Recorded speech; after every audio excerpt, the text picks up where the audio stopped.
allies to topple the throne in a glorious victory.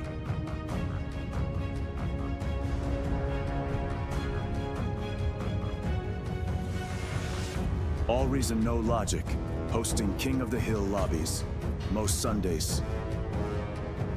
Join our Discord to be part of the action.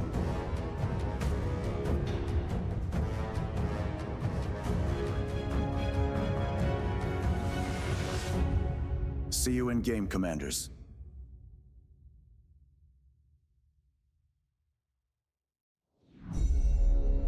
Beyond All Reason fans, welcome to King of the Hill by AllReasonNoLogic. Experience 2 or more teams facing off in epic scale warfare, where the Horde gang up on the Kings of the Hill. Kings start off with an economic bonus. They do their best to defend an onslaught after a no-rush timer expires. Test out your micro and defend against multiple players in variations of this game mode.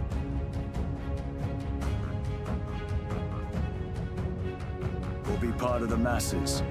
Team up with your allies to topple the throne in a glorious victory.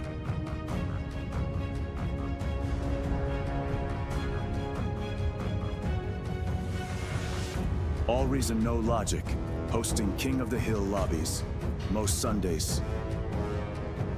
Join our Discord to be part of the action.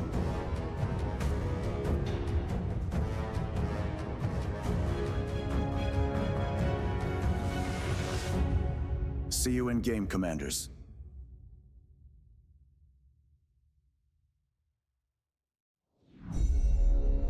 Beyond All Reason fans, welcome to King of the Hill by AllReason. Hey, and welcome everybody to AllReasonNoLogic's King of the Hill. No mods in lobby today, so it's going to be back to the good old school smaller team battles. So we just have the 5 kings against the 11 players. Thankfully, we see some pretty high OSs up in the top of the map. They're going to need them. Hopefully they'll spread out and lead their team to victory. We're just waiting a quick moment on Twig, who is enjoying a little bit of time with his baby. In fact, I think we've just heard him come back now, so we should be good to get this one up and running. Some solid newts in the in-game chat. Thank you, I Kill You for Fun, and J Frost. Always love the start of every stream. Alrighty, I think we're all ready to kick this one off. Let's post the rules and let's get underway. Rules. Today, Endress, what's more important, sleep or bar? Well, the true answer is sleep, but you know we'll appreciate it if you do watch bar, so make sure you take good care of yourself and get enough sleep, but if you've got time for just the one game, we will hopefully make this one a good one for you. And with that, I think we are going to get underway. I forgot about Rule 6. No com bombing until 15 minutes. There we go. Alrighty. Let's start this one off and let's get the ball rolling.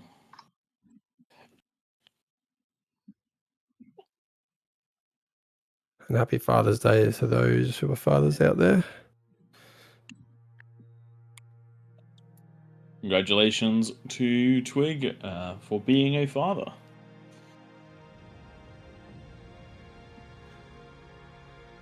Getting nice and spoiled today. Ate too much. Now feeling a bit fat. I feel like that describes most of your weekends. I did marry a great woman, so comes naturally. Who we got in here with us? We got Duffy and Ollie. For those of you wondering, if you want to jump into the Peasants chat, there is one available on the AllReasonNoLogic Discord. Similarly, there is also a Kings chat, though I don't think there's anyone in the Kings just yet. So hopefully we will get some people in there as the game goes on. Oh boy. Plenty of people in the Peasants chat, though. I'm going to go change that spawn order so that there is none. Yep. No. Yep. When I was going through, I was Shotgun going, have I got everything? I think I do. apparently not. At least with this many, that's a relatively minor miss. Yeah, it's just the nice. normal number of players. Gonna have to rotate out games if we don't get a mod on. Yes, and I'm going to grab a screen grab of the lobby just so that we can do that.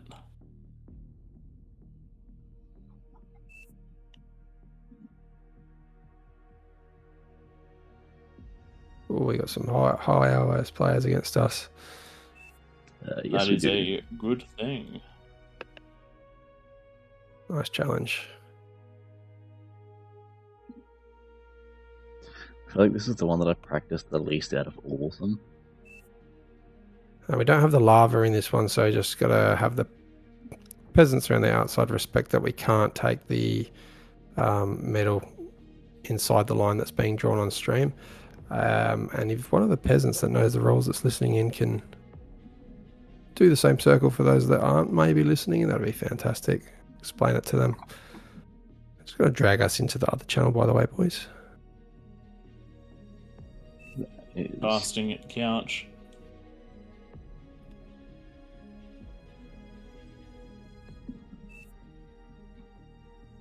Alright, I've got a screen grab of the players that are in the game at the moment.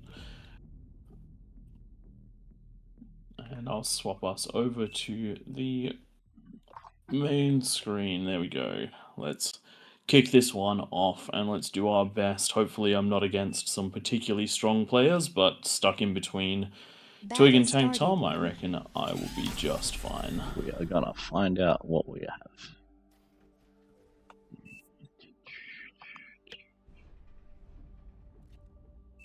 Typically, we'll start straight into 3 mechs. Is that what you guys do? Seeing as we get the overflow of E. Mexes into solar into lab is my go-to. You go solar.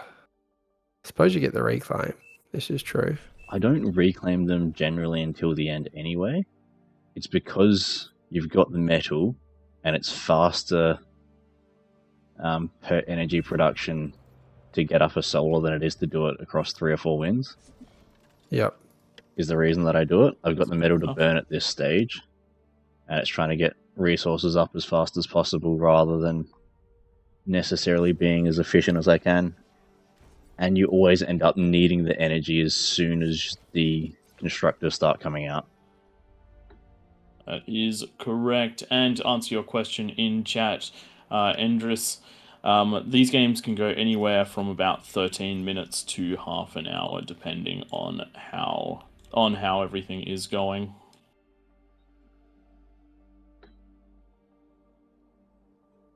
Got some good wind to start off with. Bet you wish you had more wind then.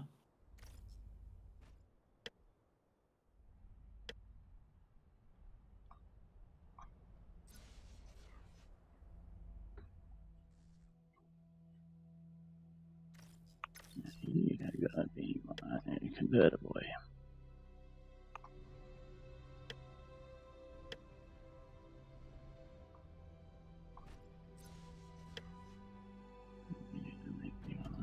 Oh no, inefficiency, moving your commander too early. You want to build as much as you can without the commander's feet moving.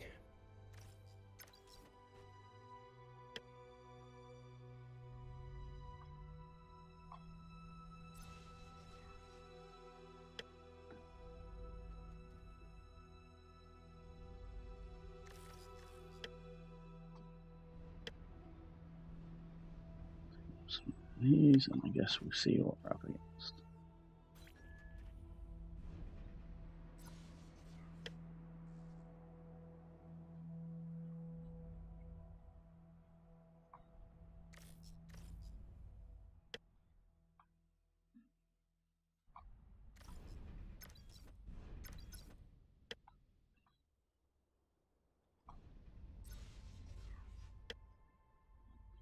Do you guys find it like harder to replicate the build orders when you start in a different base than usual? I've completely messed my layout out. Yes. Honestly, I just find it hard to replicate them at all because I'm not very good at the game. They all end up playing slightly differently just because you've got different times to like walk and layouts and that sort of stuff. Yeah. So whilst they're all very similar, they do play slightly different. I always forget the energy storage in these ones too. When you're overflowing by 400 energy per second, that's just not good. Poor form, Twig. Not good.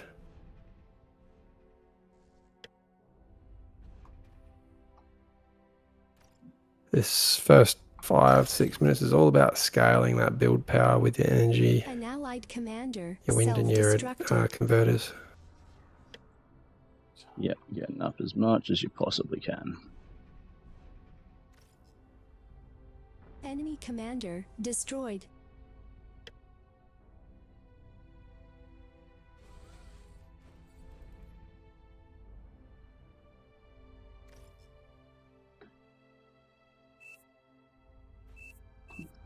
There we go. We just had a player limit increase, so next game's going to be considerably bigger. Very nice for... Thanks very much I for jumping in, appreciate Flo. that.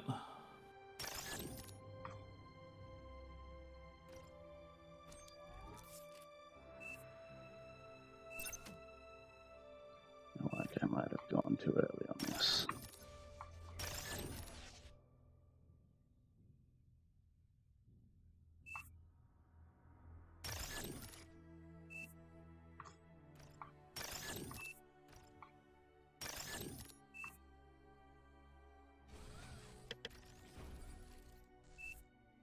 How many wins do you guys go again? I've forgotten. Oh, it's a 69.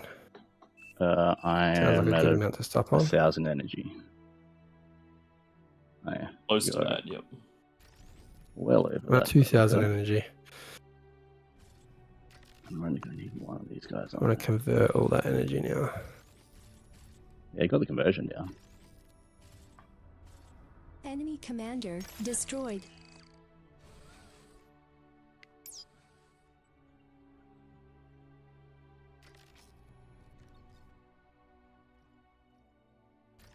I cannot convert fast enough. This is a problem. It's fine. I'm eating all of your energy. That is the nice thing about the team sharing. I need more build power, is what's going on.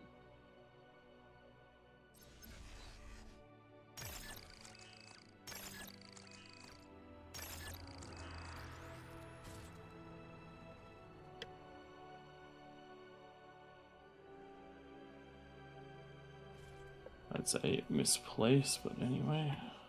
Up to 6 minutes, 4 minutes left, people.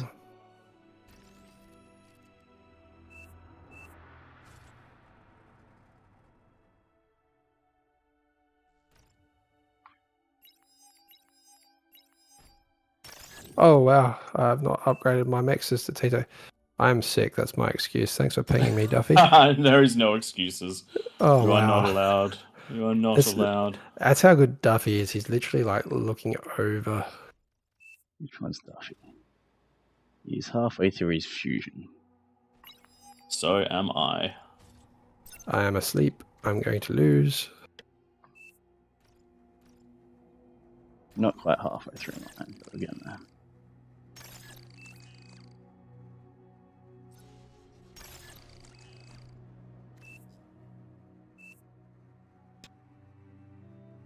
I must be a long way down, behind if you guys are already at that phase.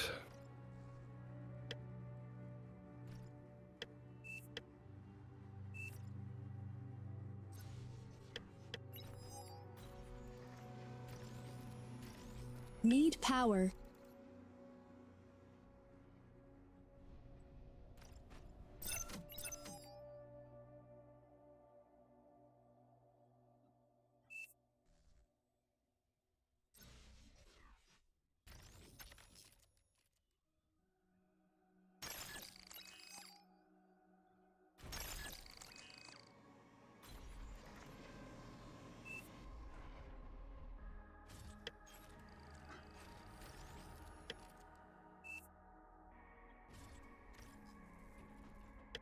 Start again now. Oh.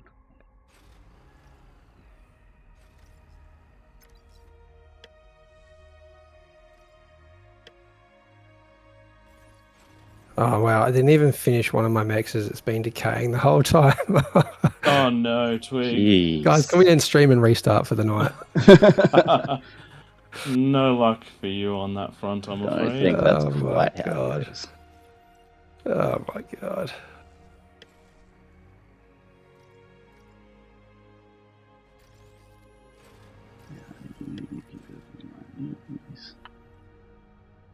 Probably shouldn't have built them so close, but alright.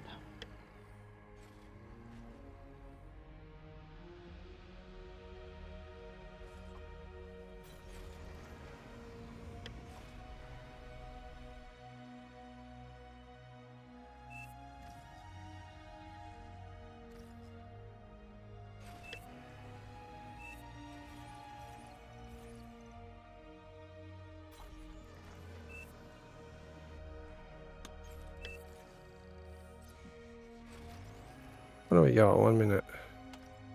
1 minute is not long. Not enough. That is for sure. It's not very long. I think I'm going defensive. Don't go defensive. Everyone has to be Aggression wins. offensive, or this doesn't work. I do For know the this. front lines.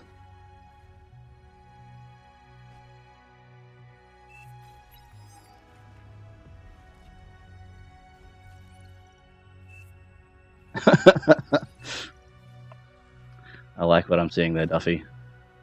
I like it too. Alright.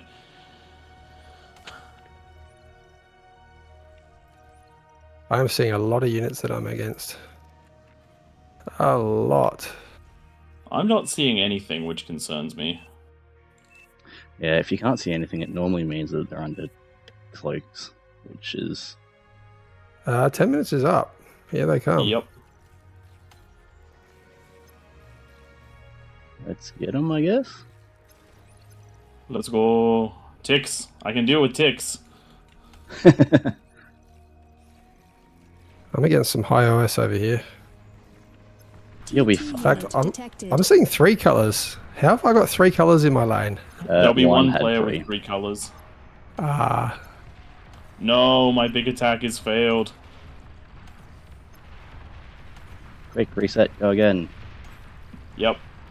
Thankfully, I don't think he gets any of that metal. He gets any of that metal.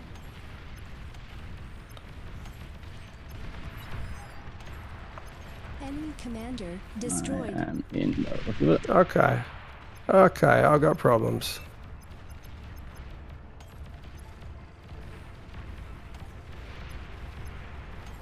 I got big problems, boys. That's a lot of pawns. Oh dear. Oh dear. Oh, Twig. yeah. These guys have a lot. There's defended So Twig is in trouble. yes. I've got they're 2 highest OS players in my lane. And then a 3rd player too. Okay. Let's get this stuff happening again. You'll be alright. We'll help you out. Enemy commander destroyed. Me and Duffy I'm are not doing doing good at all.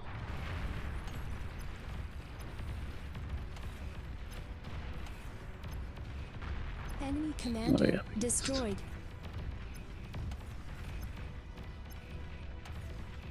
What a wind farm. You get in and clear out these defenses.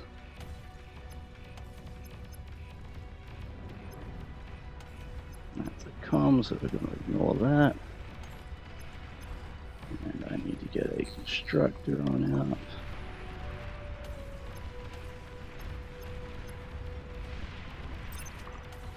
Enemy commander destroyed.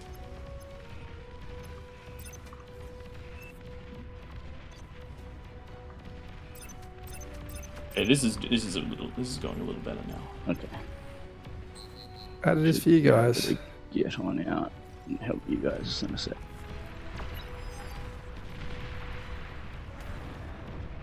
I've killed both my comms, so I am just on cleanup duties at the moment. Nice. Wow, that's a great target there. I was attacking the ground just next to where the Oh converters my were. god. Okay, that's good. I'm going to start coming this way. Oh man, these guys are really hammering me. This is not good. Just I got don't fall and you'll be fine. Yeah. Just don't fall and you'll be fine. There's a mammoth here already. You'll be alright. Enemy No, commander I'm dead. I destroyed. actually am.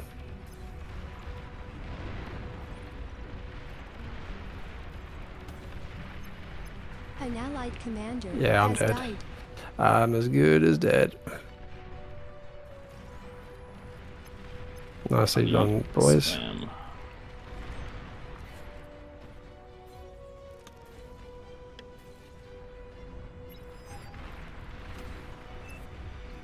Yes, help me. I've done badly.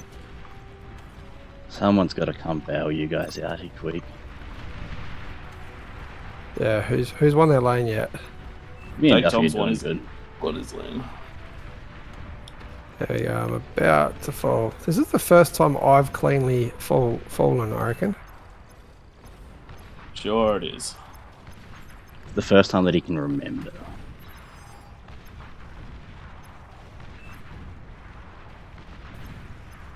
Oh, the mammoth's in here. I did not see that.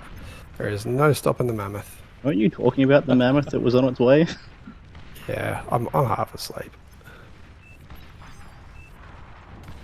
There goes my fusion. If anyone can give me a fusion, that would be fantastic. I'll start give one reclaiming sec. stuff. And you guys can have my medal so that we get the Yeah. team win.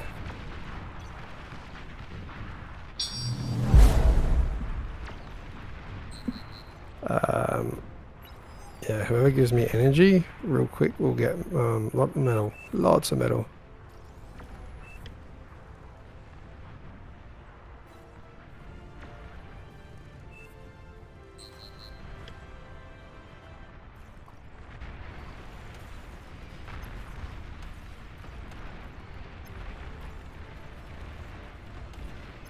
Okay, that is prey. Oh no, Ollie's fallen. Ollie. Okay, I've got a commander in my base now. It's past 15 minutes. So commanders are in. Enemy commander dear. Oh, I got him. destroyed. Alright, let's give lots of metal to Duffy.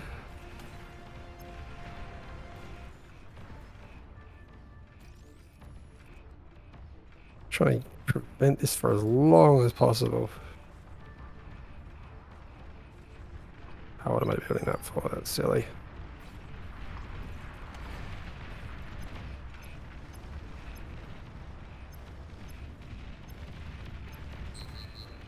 Let's see if we can break through. That's done.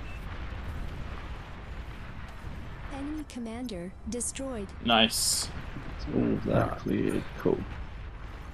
I am dead. If anyone wants stuff to micro, I'm going to just control D this last stuff.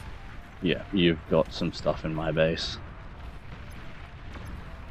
So, alright, I just need one constructor and then we're good.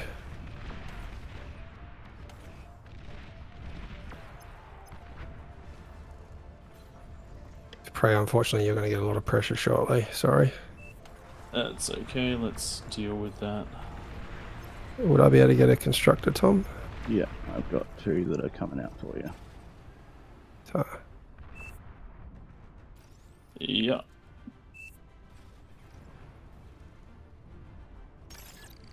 I'm getting a lot of pressure.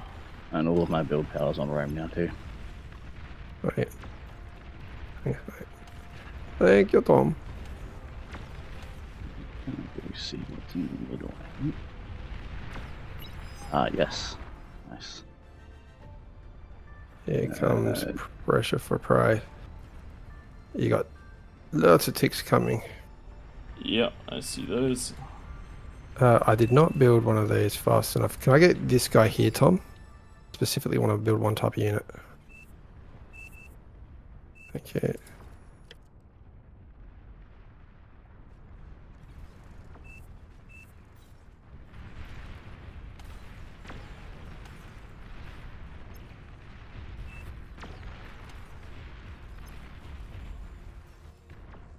Here, let me give Ollie one of each of these as well.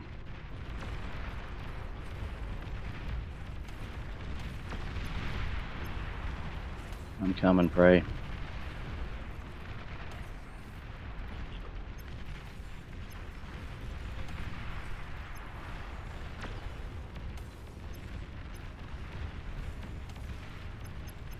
Enemy commander destroyed.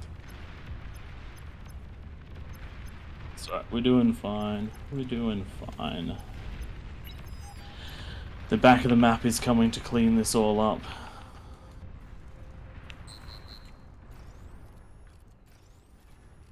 Tom, you're losing your units.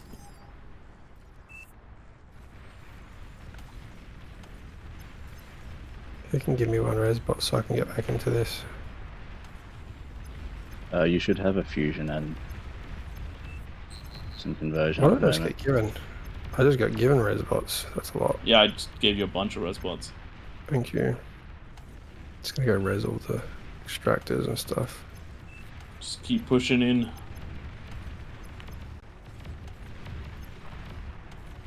I am loving having the T1 in the mix at the moment.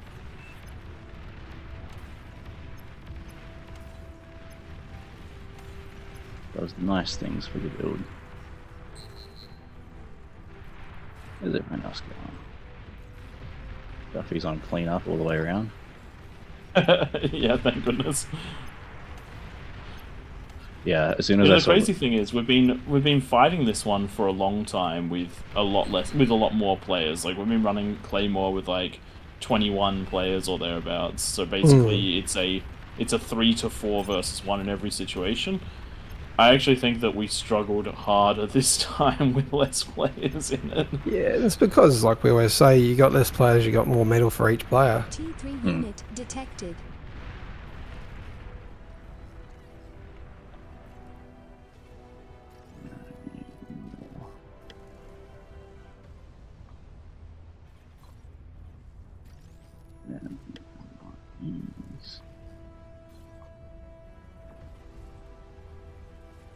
Enemy commander destroyed.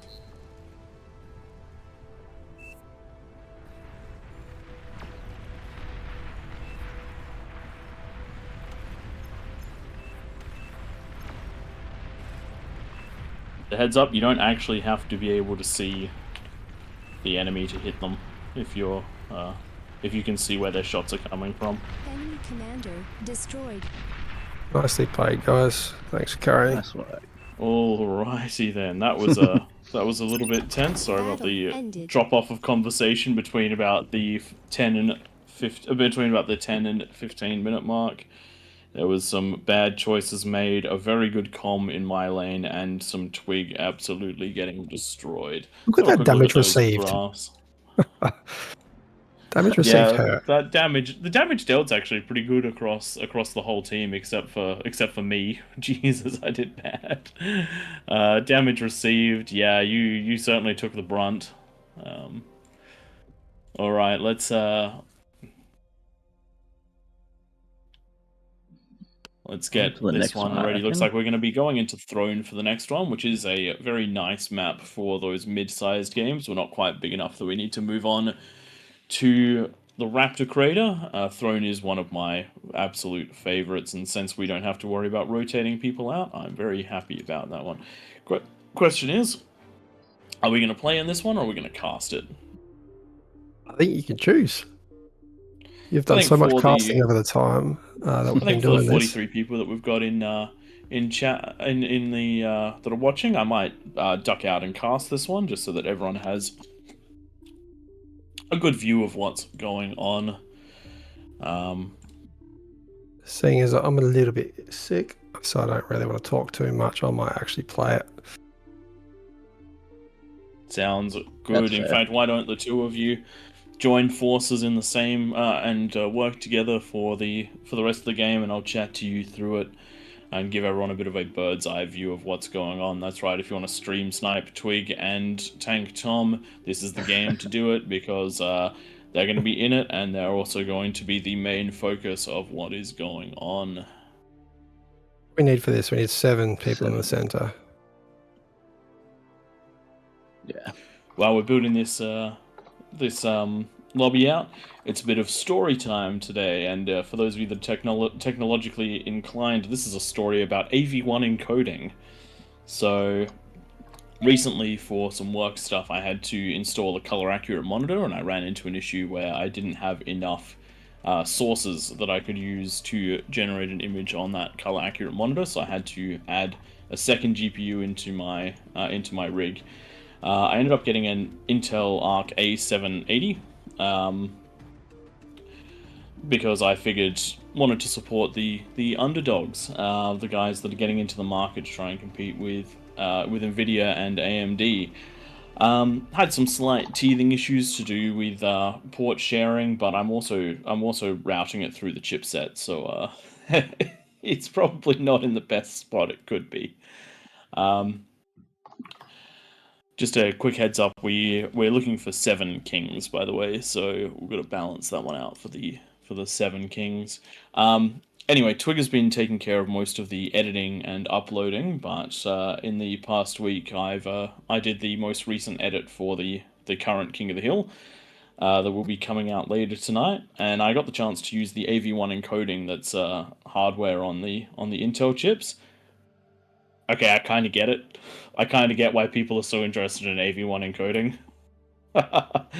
It took fractions of the time compared to the regular H.264 that I believe that my 4080 was using. So that was a nice little thing to be able to do, and it was just automatic. I didn't even have to. There was nothing I needed to worry about. It just detected that I could do AV1 encoding, and so it did. Anyway, that's my incredibly long-winded technology story. Hopefully that was more interesting than watching the lobby sim. You just need one more to go up to Team 1.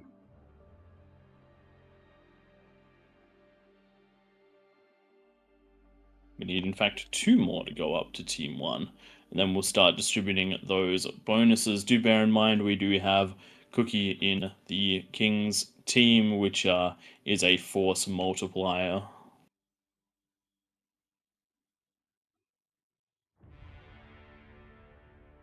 Who do you want to move out for the last one? Going to be mean. We're going to keep Grumpiness. We're going to keep Duffy. We need the high OS. Is this selfish. a favoritism? Are you attempting to win? G'day, Grumpiness, classic. Grumpiness wasn't. I like that you can use special fonts in the chat. I'm assuming that's just similar to how you use HTML coding, where you can make random fonts show up in chats unexpectedly.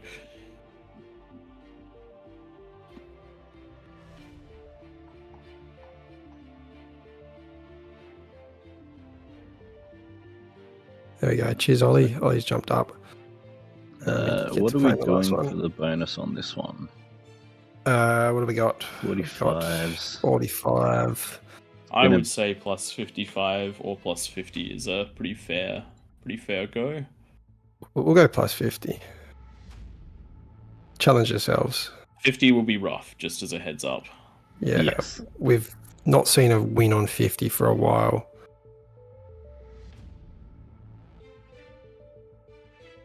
The last time we saw that, I think the 3 of us were in the middle. Actually, honestly, by 55. The time we start, I think we'll probably be up to about 50 players. So I reckon just go the 55s. You tell me this one I've made it this far through the list. Finishes. I did. I'll start from the top. I'll start from the keep talking to people, because whenever I apply roles, I somehow spec and kick people by accident by pressing the wrong button. Yeah, we can't let Twig touch any controls. We've learned this. Yeah, that's why we many times. So many. Sit him in the corner during the lobby sims rather than getting him to actually do the bits and pieces. Yeah. Okay. Nightmare and Flo, if you're listening, the YouTube is not live, and also the title, I think, needs to be changed on the Twitch. Yeah, we got TM Cup written up there.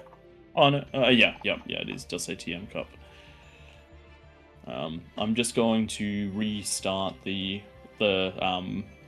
source for the YouTube, which might help.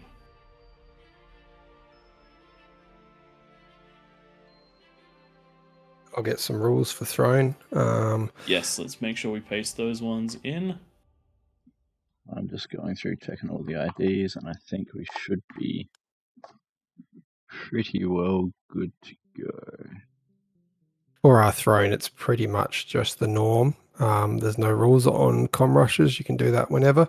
But the thing that's a bit different is we've turned off the missile units from the lower text, the Arbiter, Ambassador, the Tremors turned off as well. Just because you can park these units right below those cliffs and then shoot up into the Kings. And it's such a small base, you're going to hit an APHIS, or at a minimum, you're going to hit some conversion pretty easily. We found that once people found those units were quite effective, even the T1 hovers, the Kings had no chance, and this map kind of got made redundant for a little while. All right, I've just resourced the YouTube stream, so hopefully that will pop up in a moment. If you guys have any suggestions or questions about the game, King of the Hill mode, just jump in the chat in Twitch or YouTube, or additionally jump over on our Discord and leave some comments in the suggestions. Does look like we are now live on the YouTubes as well on the official channel. Do appreciate that, Nightmare. Thank you very much. It's interesting how it needs to be resourced. It's a lot less robust than Twitch is in that regard. Alrighty, now that we're up and running, let's kick this one off. We'll just swap that one player back to Team 1.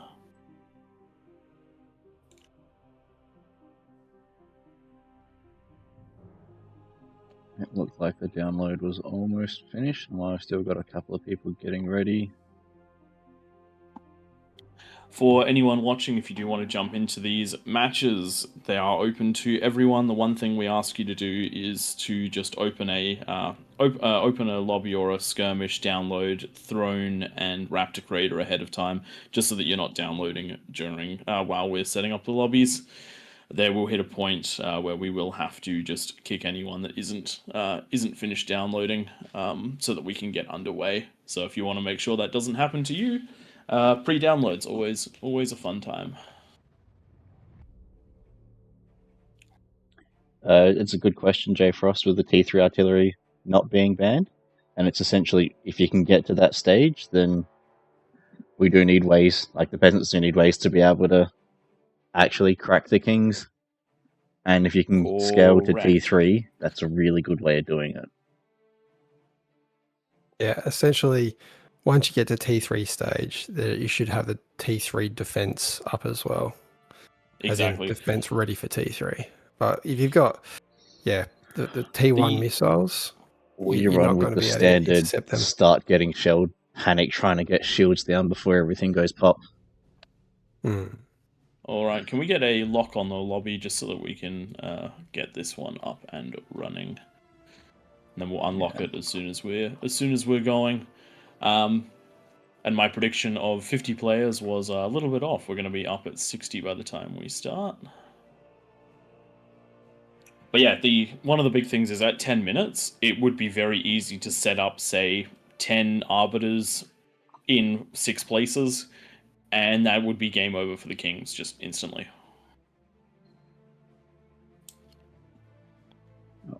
Whereas it would be much harder to set up that amount of T3 firepower. Can I give this one 20 seconds, and then anyone that's not ready or downloaded, unfortunately, we will have to spec you, sorry.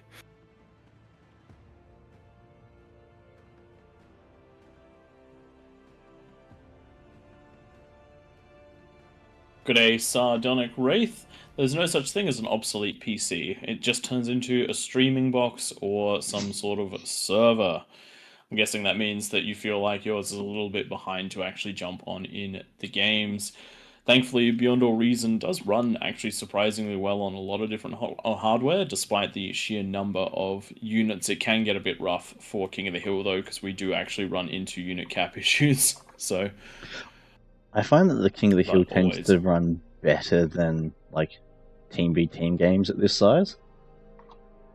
True, the units are definitely fighting almost the entire time, which does help. They don't build up as much, and also the things like the tick lines tend to be just that, tick lines. They don't tend to turn into a massive micro fest.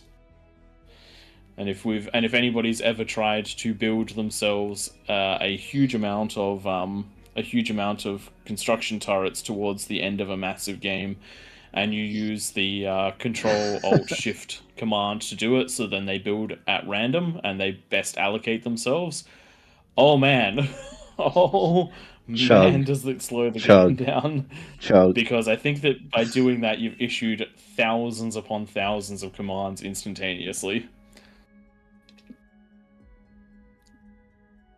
Right, just a scene change. Scene change maybe a record as well. See, this is a good one. One of those up and running. You never know, if you make this game exciting enough, it might end up on the YouTubes, but that is a big maybe, because both Twig and Tank Tom are in the game, so their commentary will probably be bad. Are you saying that we can't do multiple things at once? Yes, I was trying to explain this to someone earlier today, that I cannot clean and talk at the same time. Those two things are mutually exclusive.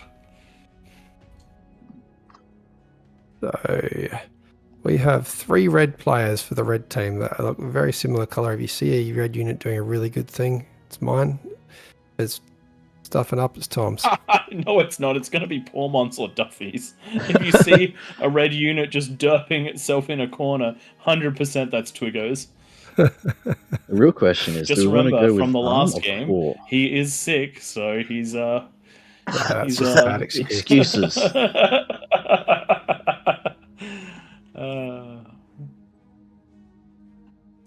Alrighty, let's see in chat. Whoever thinks the Kings are gonna win, put a 1 in chat. If you think that the Peasants are gonna win, put a 2 in chat. Unless, of course, the mods end up putting a vote in chat, in which case, chuck your predictions in. We do have a pretty solid roundup of Kings, but we know from Throne that if there isn't an early breaking, it is incredibly hard to push out. The valley in between the Kings and the Peasants is incredibly hard to overcome, and because there's more space for the Peasants outside of it, the chip damage the Kings take tends to be devastating.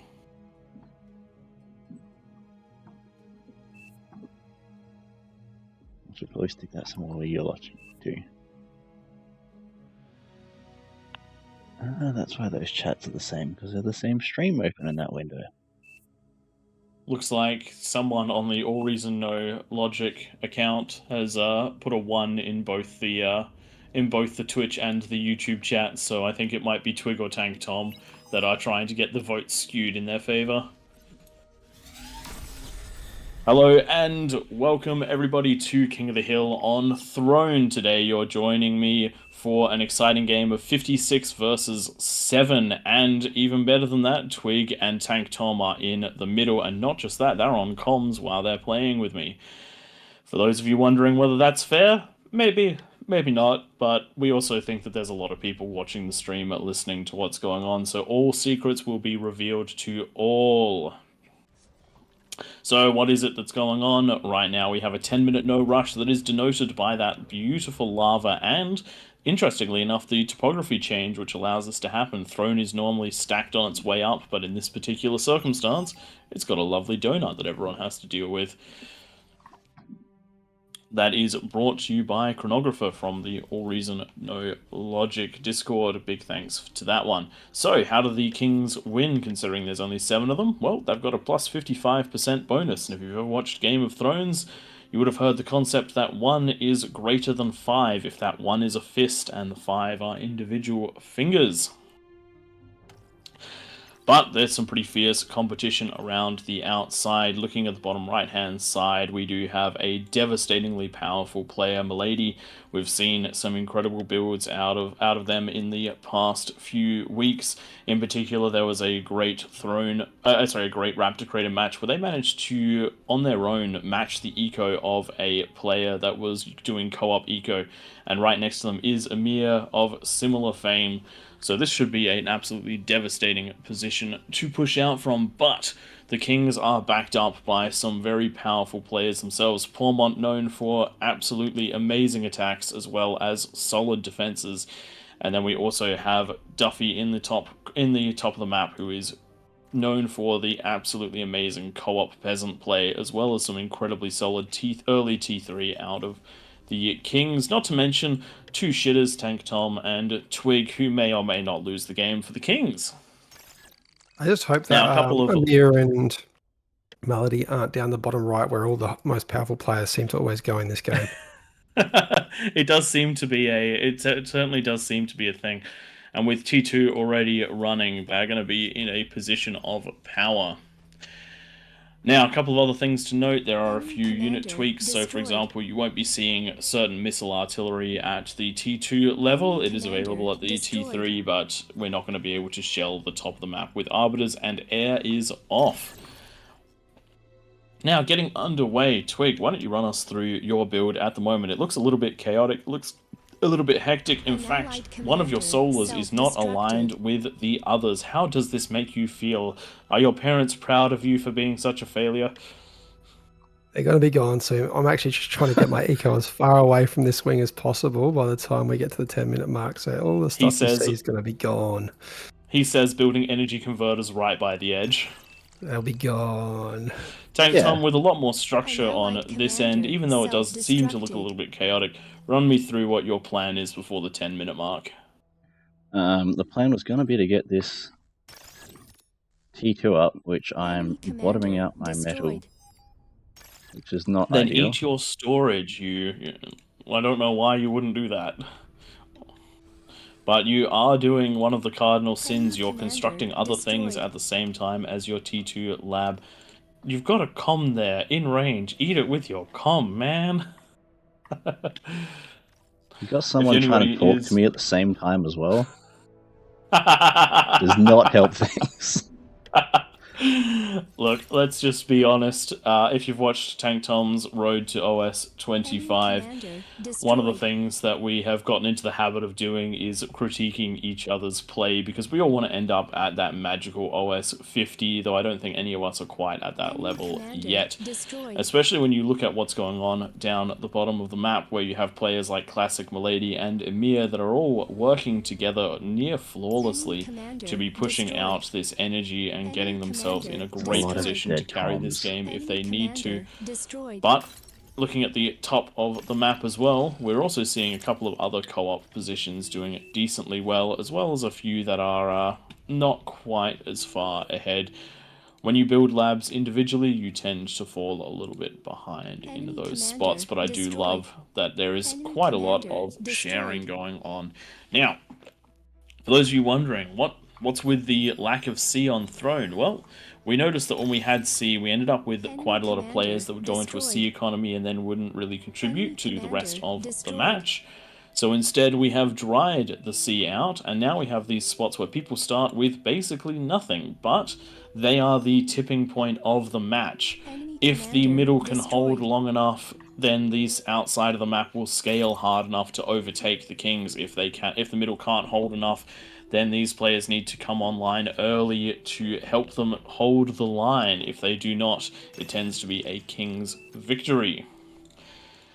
Now, looking back into the Kings, because these are the heroes of the match, I guess you could say, at this particular time, the ones that are going to be struggling, and also because I have to favor Tank Tom and Twig, because otherwise they'll get angry at me.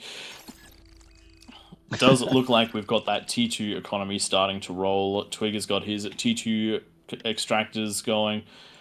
Tank Tom in a similar position, last one coming down. And it does look like we're going to have a nice aggressive amount of play. Every single one of these players does know what they're doing, and they're going into the level of eco they're going to need in order to hold and then win those early pushes. Now, for those of you wondering around the outside, what can the peasants do to win?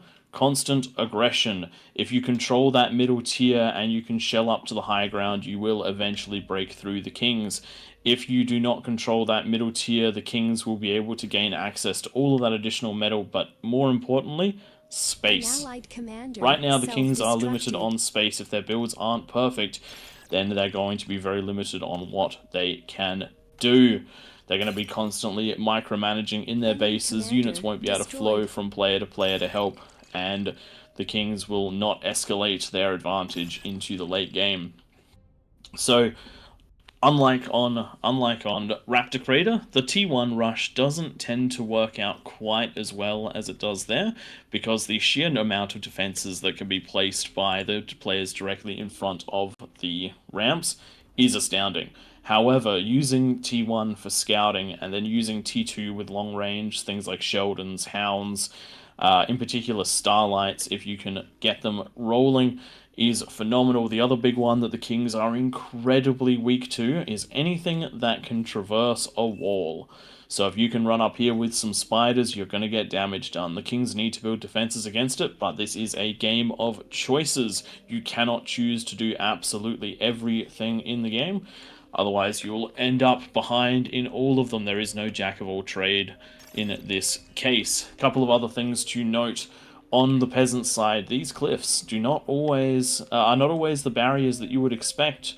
Quite a lot of them, in fact, are traversable. Once you've got a bot unit, grab that. Use the F2 command, I believe, if you're on legacy keys, and you can see anywhere that isn't red. So, for example, these areas right here, those are traversable. So that means even T3 Razorbacks can walk up them.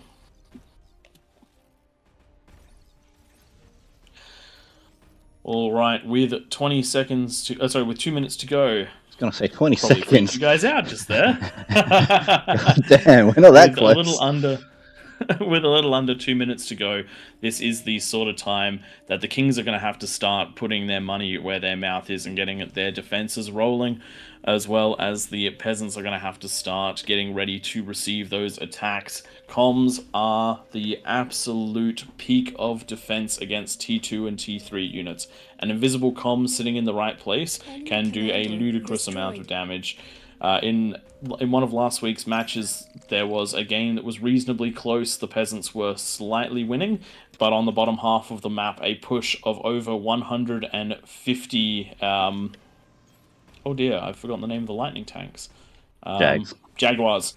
150 Jaguars pushed a ramp, and a single comm stayed invisible as they started rolling around it, dropped a couple of D-guns, they shot it, it exploded, and it killed over 100 of them, allowing for the ramp to be completely held. For reference, a Jaguar is 330 metal, which means 33,000 metal was destroyed by a single comm. That's the sort of efficiency that you're going to need if you want to try... Well, you don't need that much efficiency, but if you can trade like triple the value for a comm, it's worth it. And with 20 seconds to go, let's grab a quick drag across the map to see where all of the units are. And it does look like the Kings are going to be in a half-decent position to hold this one, as the players are a little behind the 8-ball in getting up there. Let's see what they can do, though. Looking to the right-hand side, this is the area that is going to be the most threat, well defended with units moving up. And we do have those Sheldons with the long range, but they're also running into one of the largest offenses out of the Kings. Those Jags going to do decent damage out of the gate, though I don't think they're going to be able to push through with just how much. Something to bear in mind, units that use lightning also have some resistance to lightning, so if these had been pop-ups, they wouldn't have been quite as effective against the Jaguars, but it does look like they're going to be cleaned up. A nice push going up, a couple of beamers, a couple of LLTs, and a couple of sentries. Doesn't look like that's quite enough. And the pawns are inside of Potato's base. This defense looked good, but without any AoE, without the dragon's claws, only the dragon's teeth, a lot of damage has been done here. And if they can grab that construction, the build power as well, that's going to be a nice spot. Now all we need is for that T2 to get back into it and start the shelling. Response coming from the other side of the map. Kokado is sending units to try and deal with this, but this is going to slow the roll on this side of things. Thankfully, I do reckon this will stabilize nicely. Pushing out with the Kings, though, looking to the bottom half of the map, we do have a T1 push of Pounders, but they are being shelled by those Hounds. The Hounds, provided they're controlled well, should be able to keep this nice and clean, and with all those LLTs up there and Twin Guards, should be a rough push out for anybody there. Some Spiders making their way down on the bottom half of the map. Interestingly enough, you don't actually need these to be Spiders, except for the fact that they're coming down from the high ground. They would be able to walk up quite a lot of these areas themselves. Interesting tactic going with Cortex and choosing Spiders. You don't normally see the Termite. You normally see the Armada Recluse. Wait, is it the Recluse? Yes, that sounds I'm not right. doing well with names today. It is. You're alright. Have faith in yourself. I have had a slightly tiring weekend. Does look like this was cleaned up by Milady, the biggest threat in one of the biggest threats in the match. Unfortunately, not going to be taken out by a handful of Spiders. Big push in the top half of the map. I like this defense here. The Rattlesnake is going to do a great job at starting to push this back, and there is quite a bit down on the ground to deal with it, but it is only 2 players really that are defending this ramp. You need a lot more than that, because as you can see, if the Fiends start a Russian, well, this isn't, they don't have to get all the way across Siberia. We're in, boys. And once they're in, they are really in. The one good thing about Fiends is they do have to get quite close, so eventually they'll blow themselves up on things, so just like what happened there with the geothermal, but plenty of pawns running in. And this is where you need to be able to transition very quickly from eco into units. All of these players here, all these players all around, so the eco player above, the eco player below, you really do need to do your best to work your way in and try to assist best as possible, even if you're in the back of these map, these dry seas. Yes, I know you're not going to have a lot of metal right now, but if the players in front of you fall, then that is a problem. What have we got here? Oh dear, we've had a gauntlet put down right next to Cookato's base. That is a big no-no. Looks like Angry will be feeling the wrath right there of that. That is Battle started. not a good time. If there is a second defense, they will get a ban. You cannot be building defenses in the areas that are used as to be used offensively. Looking around the map, it does look like the Kings are doing very good in the top half of the map to push out, but in the bottom half it does look like the Peasants have got that nice offensive going. There is a decent amount of defenses coming out of Potato with those Starlights, but they are in range of the Sheldons, and so they are being taken out. So much T1 here that the shots are not landing where they need to land. There is a Razorback and more coming, but the question is, will they arrive in large enough numbers in time? Because this is one of those make or break points. Whoever wins this current engagement is going to hold the line for a very long time, but it does look like it is the Kings. Jumping back up to the top half of the map, this is one of the problems if you don't hold the Kings at the ramps. They are spilling out in all directions, and we're seeing, even though the Dry Sea players are starting to get units out, the sheer mass that's coming down at them will be a problem. Commander destroyed. And all of the units spilling out down the lanes that did not expect to need to be defended will also be a problem. We do need to see some damage coming down on the Kings soon, and that is what's happening in the top right-hand side. Some Recluses are up on the high ground. They are doing some damage. They're starting to break through, but they're only hitting defenses, which is exactly what we need to see for the Kings to survive this one. And with quite a lot of defenses around here, I think that they will be just fine, though the Recluses will keep on coming. Thankfully, we do have Duffy with enough eco to somewhat manage this, but he does have to get his conversion back down. Speaking of conversion, I need more of that myself. Thankfully, the Razorbacks have moved their way around to start defending this and push those units back. And even though we have had a little bit of a problem in this top right-hand side, it looks like it may end up not being too much of a problem overall, because the Peasants are just unable to mount an effective defense in these positions. They are, the the sheer wave of welders followed by Sheldons, and then a little bit of spam as well is just making its way down to the bottom left of the map, taking out the dry sea players as they go. Dry sea players are not yet a threat, so I do understand taking them out, but they're definitely not the greatest concern. I am getting Twig is in trouble right now. Thankfully, with these T2 walls being MVP right now, they are blocking most of the damage that these Kargis are trying to put up, and even though Twin Guards are not the best thing at killing the Karganets, the sheer volume of fire coming down, as well as the termites, is doing a good job, also having the economy pushed well and truly in. Twig, do you only have one APHIS at 16 minutes? I'm going into units. Paulmont's been going into the eco, so I'm playing more like that player, getting units out. Fair enough. And thankfully, with the exclusion zone that you've created, you were able to defend this incredibly harsh push of Karganets. I'm surprised that was defended. Jumping back to the left side of the map, these units are just completely unchecked at the moment. They're getting in, they're dealing damage, and they just do not seem... there does not seem to be the combined forces here to stop them. This is one of those times where all the players really need to potentially pull back a little bit, build up the forces, and engage in proper quantities, because you cannot fight this just trickling units in. You have to engage them with force.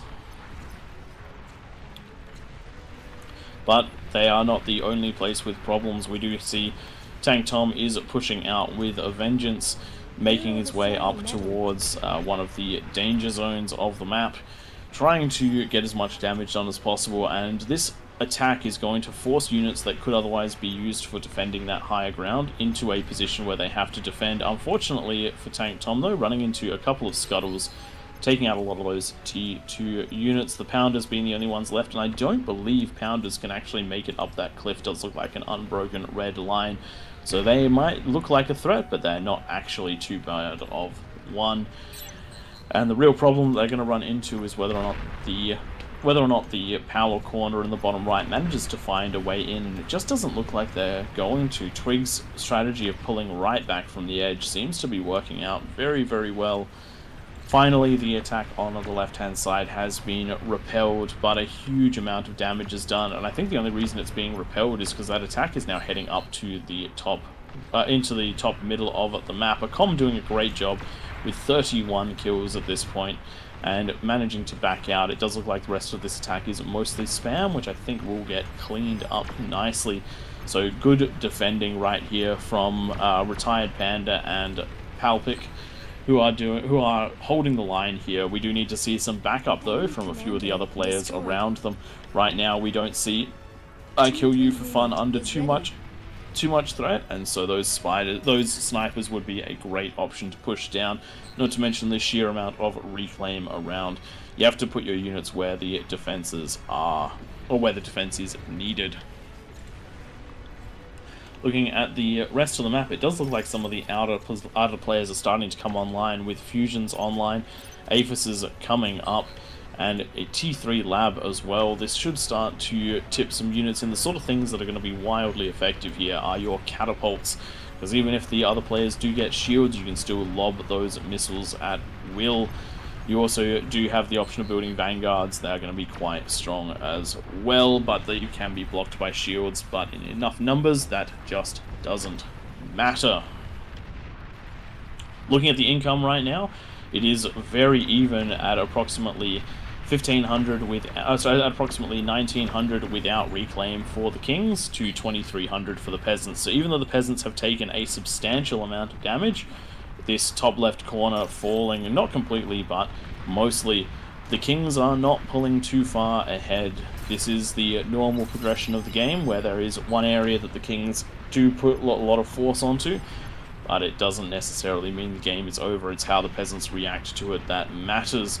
Tank Tom's big push all the way, he's stuck all the way back into the base. He's been pushed all the way back into his own base, and working on his economy to try to get the T3 that is required for this next stage. Just missed it there, but a great shot, some great shots coming out of the catapults, have fired up into the middle lane. Pormont's build power has been taken out, which means that the counter catapults are going to be very, very slow in coming now.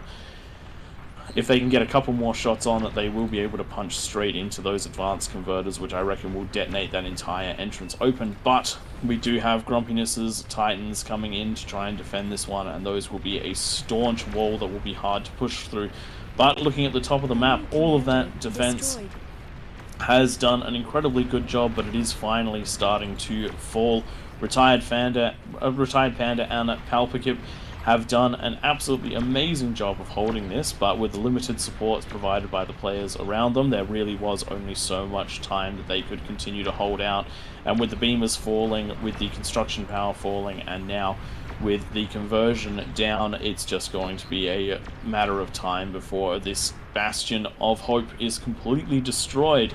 Speaking of Bastions of Hope, we have had J Frost and I Kill You for Fun holding out with snipers in the next lane across. They are continuing to do so, but these probes are getting deeper and deeper into the match. We'll see how much longer this top half can hold out for. Economy's running in parallel, but once players start falling, the Kings should start pushing ahead. The question is, will this bottom half of the map be strong enough to break in anytime soon, or will the Kings start to wrap around? Right now, the tools for the amount of reclaim are not working in this one particular area, but looking at the sheer number of welder corpses there, I would say that there is probably close to 20,000 metal, if not more, in this top triangle. Because a lot of things were killed by beamers, they did all leave the corpses. If this does clear up, I would either there we go, 37.6 thousand metal reclaim in this top part of the map. That is enough to change the game for either team. Whoever gets it is going to be in a good spot. If you can't get it, degun it. Looking at the bottom of the map, it does look like Pormont has managed to get their build power back online, and with so many T3 units pouring out, the catapults are not able to get in range to take it out again. One of the things you have to try to balance as the peasants is how much do you try to kill the enemy units versus how much damage you try to do to the base. If you spend too long killing the base, then the units will overwhelm you, but if all you're doing is killing those units, then the Kings will continue to scale. An allied commander has died. Does it look like the top of the map now is starting to turn into a graveyard? It doesn't look like the players on the dry sea have managed to come online fast enough to assist, and now we've got T3 starting to get down into these large wind farms. And more than that, we have the ticks inside the base going for the converters, some sprinters trying to clean it up, but this will be just a matter of time.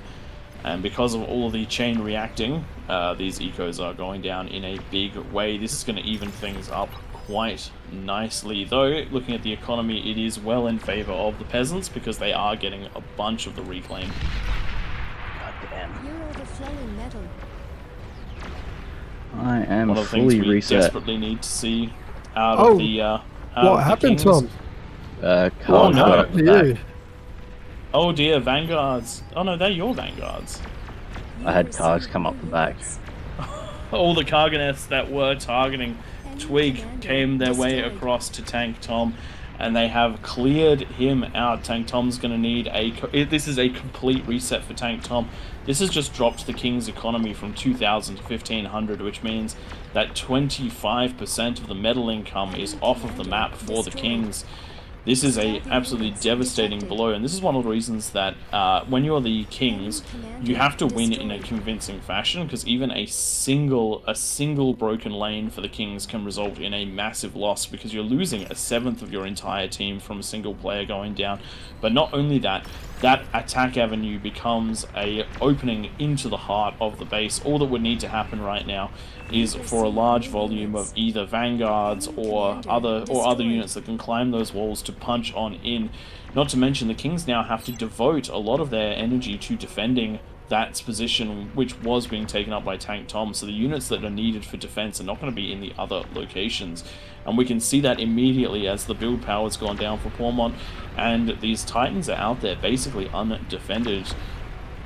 we're going to need to see a real pullback from this top side of the map, which gives the peasants time to recover up there, to try and sweep down from this top half, from this right half of the map, back down and around, to put the peasants that are fighting in the bottom of the map on two fronts instead of just the one that they're pushing. And here comes the big push, I think.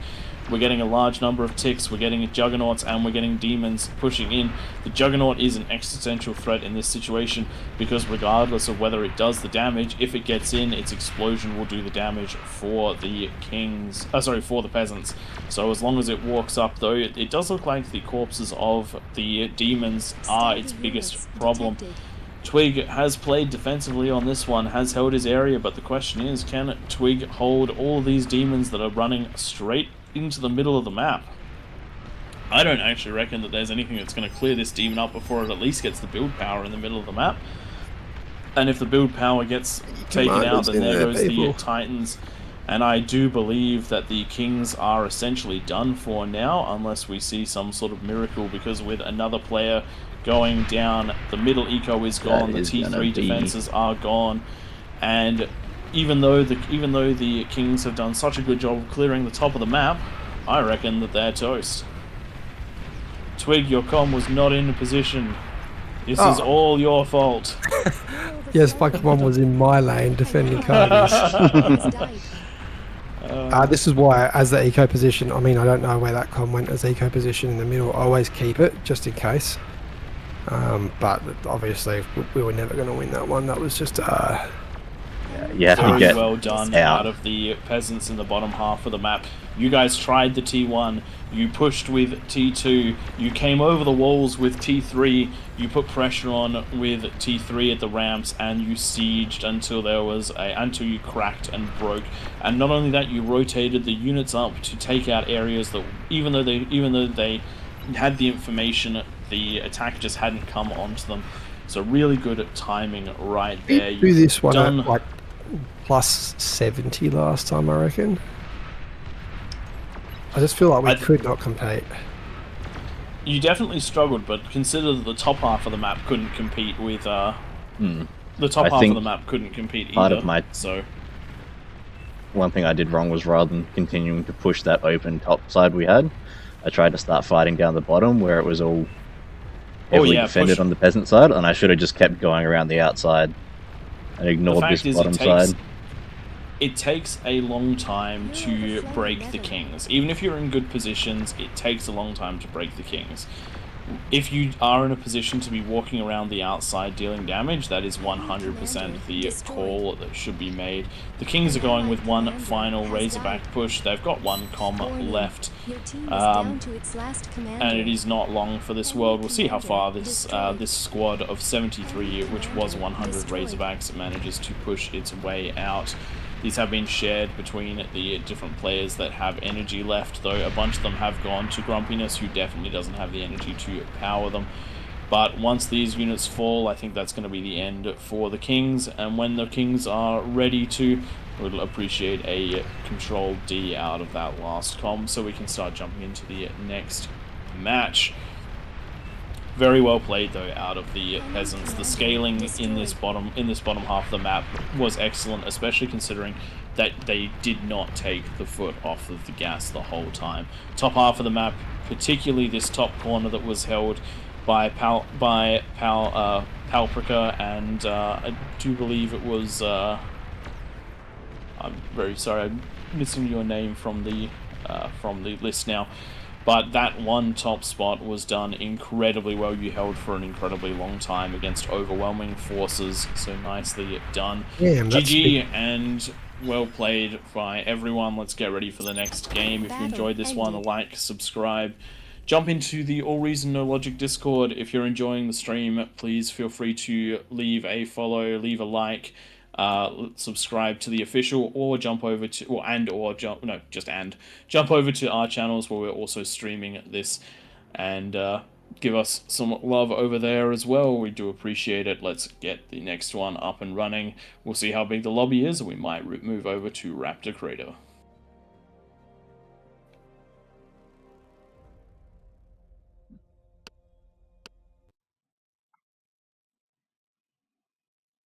Not bad.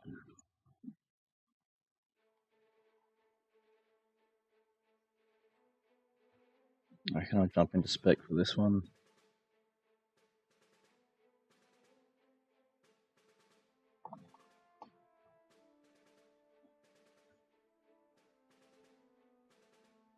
All right, with 60 players, I reckon we can either do another throne or we can do Raptor Crater. Raptor Crater is at its most optimal with 60 players, but any bigger than 60 and we can't really do throne anymore, so I'll leave that decision to you and Twig. I We can reckon quickly we ask the player, go mate. to Nice. Raptor. Alrighty then. We'll get that set up then, and we will... There we go. That is the presets for Raptor Crater being loaded on in. We'll get that up and running, and then we should be good to go. Kings, if you want to cycle out and give someone else a shot, we do need 9 of you, so bear that one in mind. If there are no takers for Kings, then we are happy for players to repeat. Good day in the chat. We just need an Do unlock. see Grim asking what map it is. It is Throne, but it was answered by Thule. Thank you for taking care of that one. While we're casting, it can be a little bit hard to check the chat, but we do our best. Anything on our side? Tank Tom? Any? Tachyon Lance, giving me some praise unlike you guys. Mentioning that I've really improved my gameplay. There we go. Make sure to hype up Tank Tom if you do run across him, whether it's in stream or in game. Your base was the prettiest explosion, Tom. There's a compliment. Hey, at least I got out and killed some of my peasants. I mean, I killed a few wind towers with a couple of termites. Oh man, those guys down the bottom are just too powerful. I did have Maladay in that, didn't I? You did. Yeah, there was a reason I didn't go bottom right. Come over at like 3 minutes. Maladay, Classic, and Emir all pushing your lane. Hey, I held it. You did, for a while. Okay, let's just move some players around. So all the anything that's not 55 is new down there.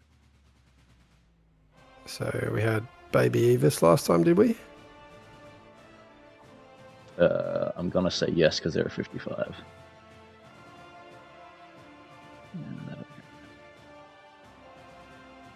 No, somebody's just put them up there then. That's the wrong bonus. I think we'll be going with a plus 60 for this one. Is that for 60 players? Is that about right? Yeah. Had the question asked about Legion. Legion we will leave for the last game of the night. So for those of you that are interested in Legion, we'll probably try to get at least one, maybe 2 more in before we put Legion on. All right, Evis stays up there. They weren't in the last one.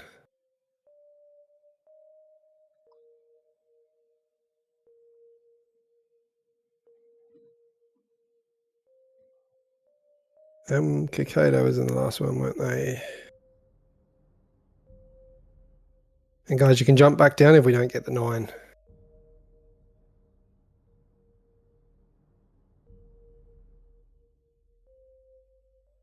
Sorry, has anyone else noticed that Emir's up to 76 OS? That is this King of the Hill practice. Very high.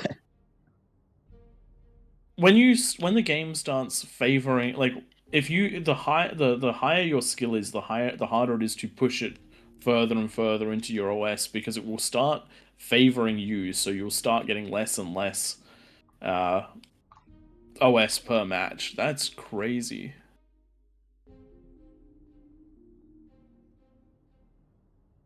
All right, we're looking for one more king. Taxman, you haven't been a king recently.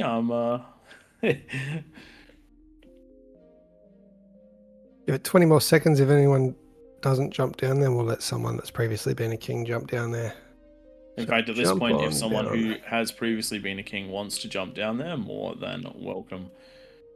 Thule saying in chat that Emir is OP. That's true. It does also balance you with lower OS players, so you definitely do have to carry harder. But I think once you're in that sort of 50 plus OS sort of bracket, I think even when you get matched with a low OS player, they're still going to be in the top 1% of the game. We're only looking for 9, aren't we? Yes. Yeah, I so think. Here we go. Oh, OP Man's jumped down there. Yeah, I'll leave we'll give OP OP Man Man down there. a go, because OP Man is one of the moderators, and we do appreciate them stopping in to play with us. In fact, we have 3 mods in the game right now, 2 spectating, 1 actually in game. So we do seriously appreciate the support that you guys give the channel. It's always nice to be on the main and delivering content for you. We do love Beyond All Reason, and it's very nice to see how active everyone in the community is. Just a quick FYI for anyone who is listening in chat, who, if you're not aware of this, AllReasonNoLogic is available for free on their website. So if you want to get into it, there is no barrier to entry. Just download and go. The game's very friendly. There's a lot of noobs lobbies when you're joining, and we've found that so long as you're sticking somewhere around your OS, a lot of people are more than happy to give advice and teach. Not to mention, it's starting to build up. It's starting to build up a decent amount of guides and whatnot on YouTube that'll help you get started. The big thing to remember is that your resources are actually more than they appear to be. So you've got your energy, you've got your metal, but you also have build power as a resource. So once you start learning to balance those ones out, basically when you're running low on power, build power. When you're running low on metal, work on metal. When you're running high on both, build power, you'll start to get comfortable with that rotation, and you'll start finding your feet. A good opener on most maps is 2 mexes into a wind, into another mex, another wind, and then a bot lab. That is the basic start for quite a lot of maps. Bear in mind the wind level does change, so you might want to throw a solar in there if you need to. Jello Beta is asking if there'll be Legion. Yes, there will. The last match of each night, we throw Legion on. The reason we don't throw it on earlier is because we do need to get a game to cast, and often the Legion ones tend to favor one team heavily over the other. Legion is a force multiplier if you've got any experience with it. Once a Legion ball, I think, is significantly stronger than just about any other faction's ball. Think of it in terms of a Protoss death fleet versus just about everybody else back in the earlier days of balance in StarCraft 2. Alrighty, we've got the 9 players. I think we're done with downloads. Let's get this one underway.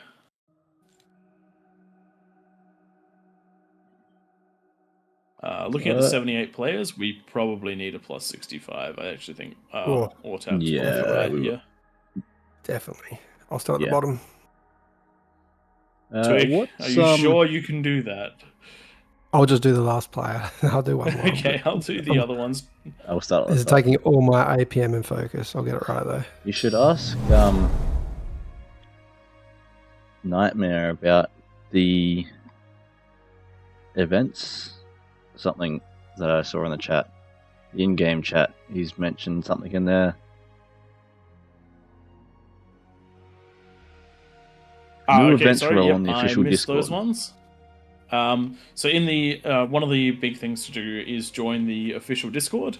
In the official Discord, there is a new events role that you can join into, which will announce I do believe it will announce the events too. Sorry, Nightmare. I am.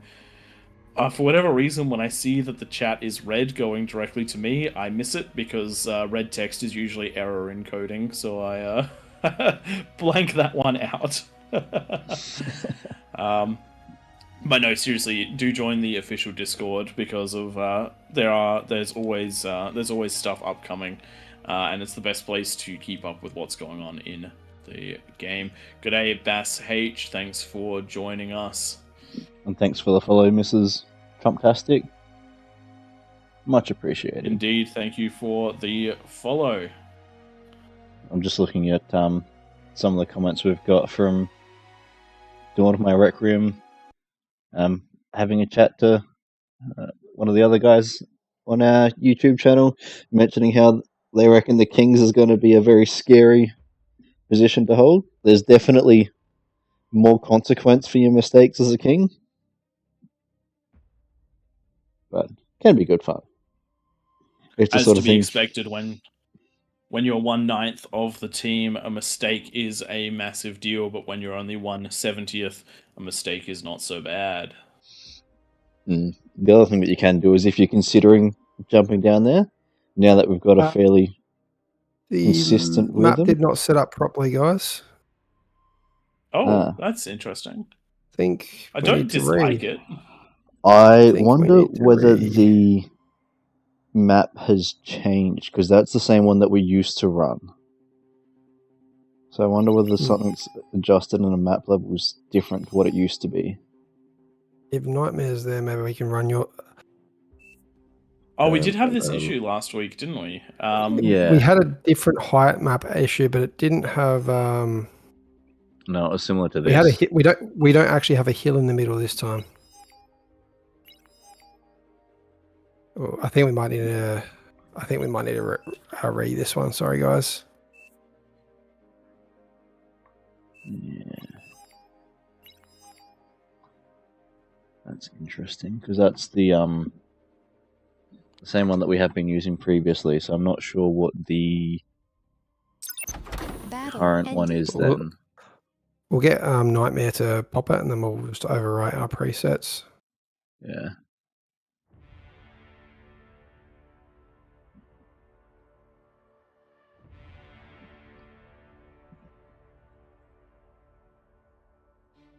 Assuming he's there. So for those of you wondering why we couldn't just go with that one, part of the economy of the Kings team was under lava. So we just need to work through that one. And then once we've adjusted the level slightly, we'll be back to it.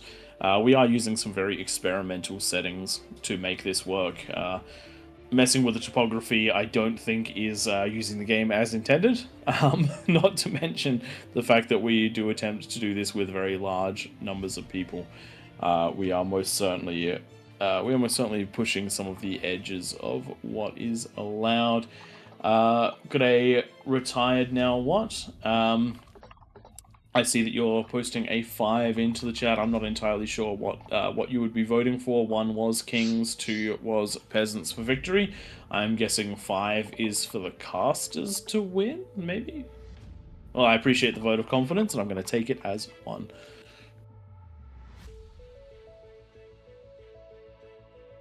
Does look like the make ready command has been used, so we should be getting underway momentarily. There we go. Hopefully we will have fixed up that little issue, and we'll be back at it. Was an odd one. The way these maps are modified is, I believe, you identify the heights, and then any of a specific height on a map can be modified to another height. Yes, we've got. This is loaded properly. We're all good. We're all good. So yeah, if the base heights of a game get changed at any point, that will affect the presets that we have. G'day, Forgottles. It looks like we've got a vote in favor of the Kings. Reckons it's going to be a Kings win. We'll see how it goes. That looks much better.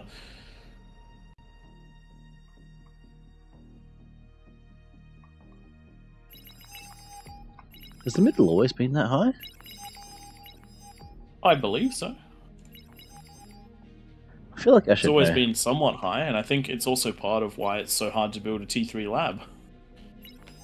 That's right, because if you build your T3 lab on these ramps here,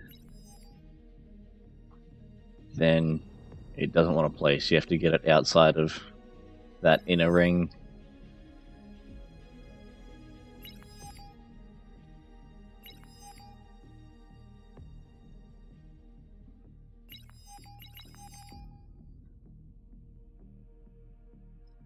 got everyone getting their way in.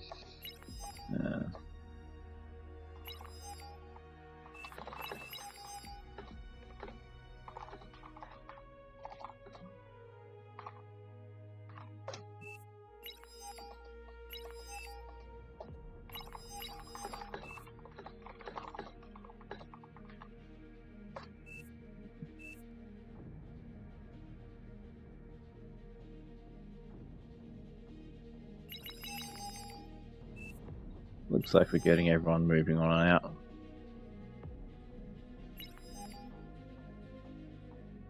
I'm getting set up. Nope, that's right. It was interesting when you look at some of these and you go, what's that red player doing? Oh no, they're just the weird blue. Something which I've been thinking about recently. We have all of the Kings players starting at the backmost mexes, right? I think that's something which we've all just sort of done through the entirety of this.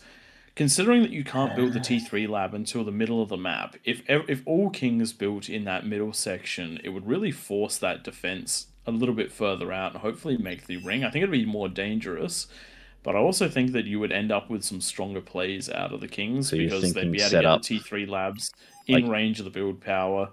And they're also right in the middle of all the mexes, so it might make it faster and easier to get build power to all of the places. So I'm going to try that next time. Yeah, I might give that a shot, setting up between those middle two mexes rather than your back ones. Because yeah, you're right, the T3 lab has to be built outside of about that sort of a range. Battle started. I have to give that a shot. Because the thing is, you'll send Good day and welcome everyone to Beyond All Reasons King of the Hill on Raptor Crater. This time we've got 81 peasants versus 9 kings. That makes this a 90-player game. Interestingly enough, this one's going to be a rough one for the... This one might be a rough one for the kings. We've got some very high skill around the outside, and I do believe that some of these eco corners are going to be very, very strong. For those of you joining us, this is joining us and haven't joined us before, this is King of the Hill, where we put 9 kings against as many peasants as we can get our hands on. The concept essentially being that a fewer number of strong players working together can beat all of the individually weaker players. A couple of rules to make this fair. There is a 10-minute no rush, denoted by the lava. That lava drops at the 10 minutes, opening these lanes up. We have turned air off, and we have given a plus 65% bonus for the kings. That means that their eco will scale significantly harder, but it also means that they will be on their own and struggling against what could be a lot of aggression. Does look like we've got some players trying to break the rules already, with Diazepam trying to get units across, only to discover lava is lava. Joining me in the casting booth, we do have Twig and Tank Tom, who are going to take over for me for just a quick second. What are you doing to me? I'm playing. Oh, you're playing? Well, you're going to take over for me for a quick second anyway. I'm building wind towers. So at this stage of the game, everyone's going through their fairly standard early build sort of phase. So you can see the kings in the middle are all getting up those mexes, sending those constructors out to build those. If we look at some of the corners, you've got a whole bunch of energies going down. Duffy's got his build power getting prepped, ready for that T2 transition, which can come through ridiculously fast for some of these. Battle paused. What are we pausing for? I'm not sure what's going on. Have we got all the kings around? I believe so.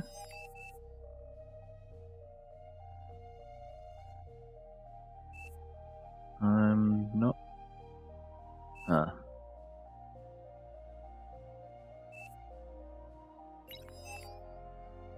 Battle started. Oh yeah, one of the kings is AFK by the look of it. Just some guy. Just some guy, are you there? It doesn't look like he's dropped, but it doesn't look like he's doing anything either.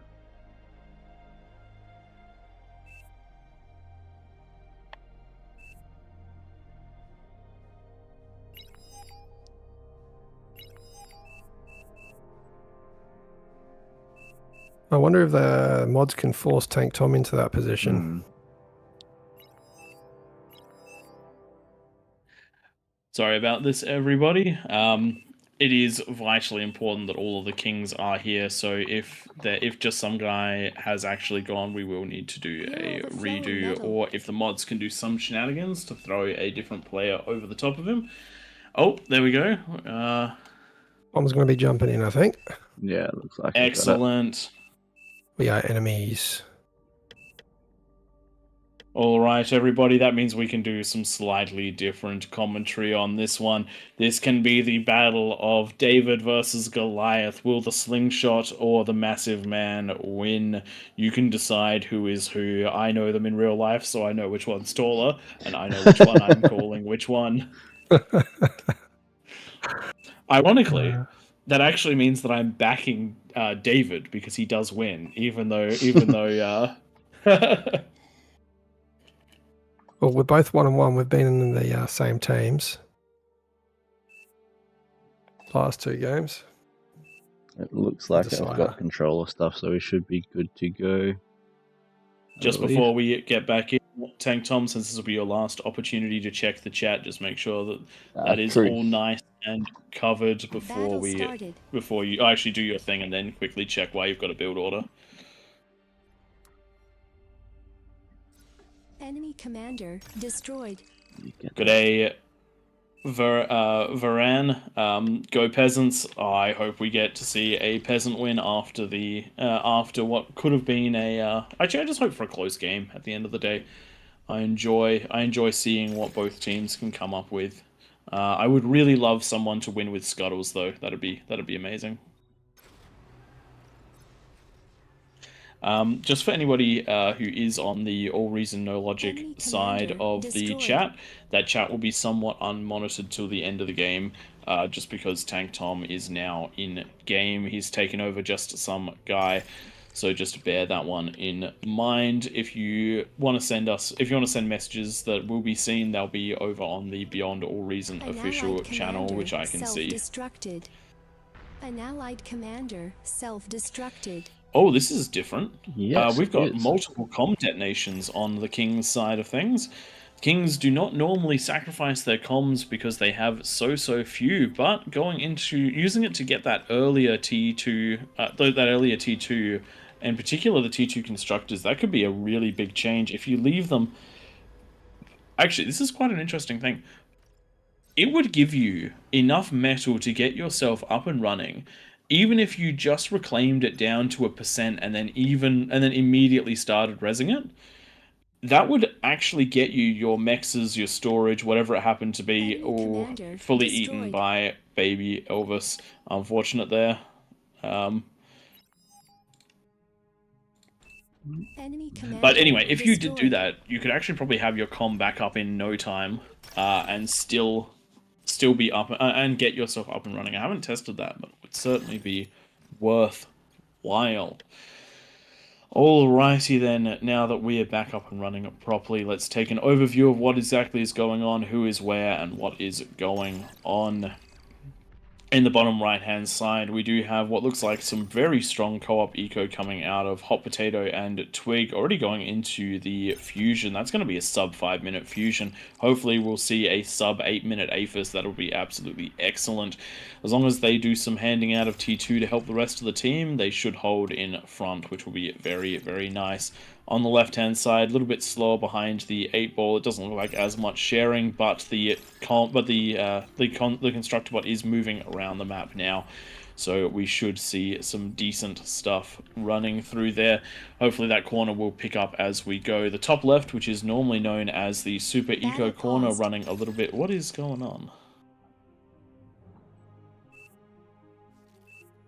Yep, we've got some in the bottom left. We've got some shell shockers that are trying to take advantage of this one. Diazepan, the player that tried to get units across the line, Battle please started. make sure that you are not breaking Enemy the commander rules. destroyed. You've got to wait till that 10-minute mark before you can attack. Good pause there, Tank Tom. All right, Oh, looking that at the wasn't top me. left-hand side, Milady is going for a co-op eco build with Victor XII. For those of you that know Roman numerals, I do believe that is 12. So Victor 12. I wonder what happened through for 1 through 11, or perhaps it's generational thing. On the right-hand side, we've got 2 fusions being built at the moment. One of them is just being built tokenly, though. So the co-op corners are doing exactly what they need to do and working themselves up to the point where they can compete with the Kings. Looking around the map, hopefully we'll start seeing some units coming up in about a minute to 2, and some defenses to hold these lanes. Kings, how are you all going in the middle? Does look like the middle player is running a little bit behind where we would hope to see on the for the eco. Just getting their fusion up now, but they are doing very well on those advanced extractors. Already got 3 of them up and about to be 5 momentarily. Full on metal though, which means that they definitely need to drop down that build power. Something to bear in mind, the T2 build power is off this game, so you're going to be stuck with Enemy T1 build commander power. If you want to destroyed. try and be slightly more efficient, then make sure that you grab yourself the Enemy commander destroyed. decoy comms. They have 300 build power instead of the 200, and that's going to come into play when the unit cap is a problem. Thanks to For Gottels. Glad that you were enjoying the stream. We do appreciate you being here, even if it wasn't for the whole time. That was an overflow. That's alright. Enemy Tom commander Lockwood, I see that destroyed. you're getting ready with some T1 for the King side of things. I would highly recommend T2. A King stuck on T1 is certainly not Need going to power. scale as hard as they need to make this viable. Your ability to... The plus 65% is going to be overtaken by the sheer number of peasants if you're not scaling that Enemy eco commander exponentially. destroyed. Tank Tom, how are you going with that slightly slower Enemy start? commander destroyed. Struggling. I can see that. You've got 2 minutes left, and that fusion is... Oh, wow, you are so energy locked. Yep. Hopefully someone else will be able to send you some energy. We'll have an eye out on Twig, though. That should be... we'll see exactly how these are going. In fact, I've timed that just well. First APHIS of the map has come online, and it was at 8 minutes, just as I hoped it would be. Nice work, guys. Keep the scaling running.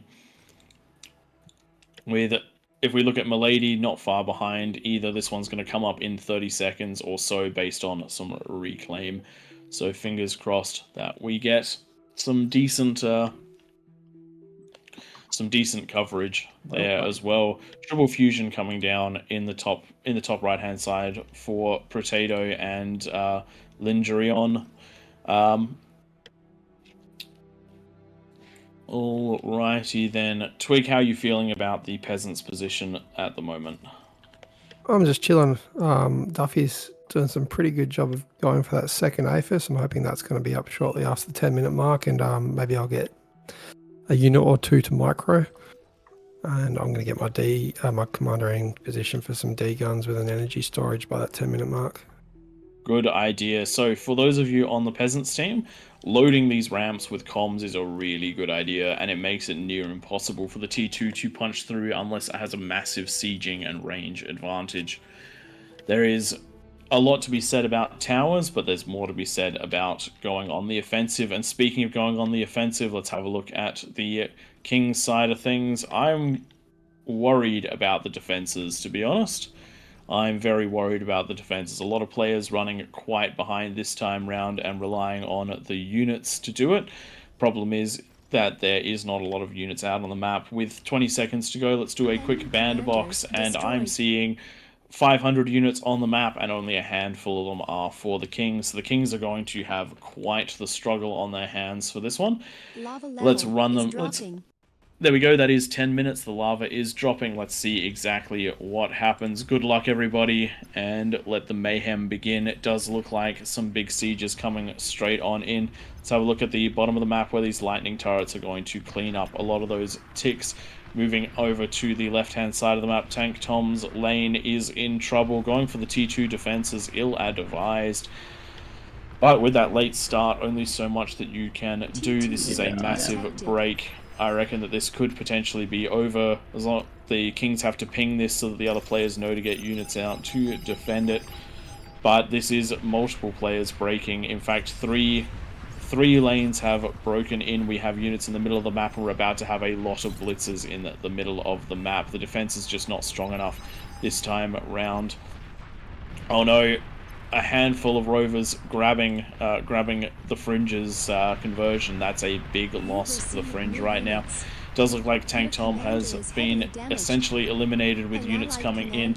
Same with OP Man as well as Tiny Tremor. This is going to be an incredibly short Kings match unless we have Ortab who can get a lot of units up very quickly, but with T2 sprinters, a lot of damage is going to get done before anything can stop. It does look like the T1 out of Tom Lockwood, not enough to stop the larger volumes of T1 that were coming out. That lack of eco scaling, unfortunately, this is why we do put a skill limit on who we usually allow to have as the Kings.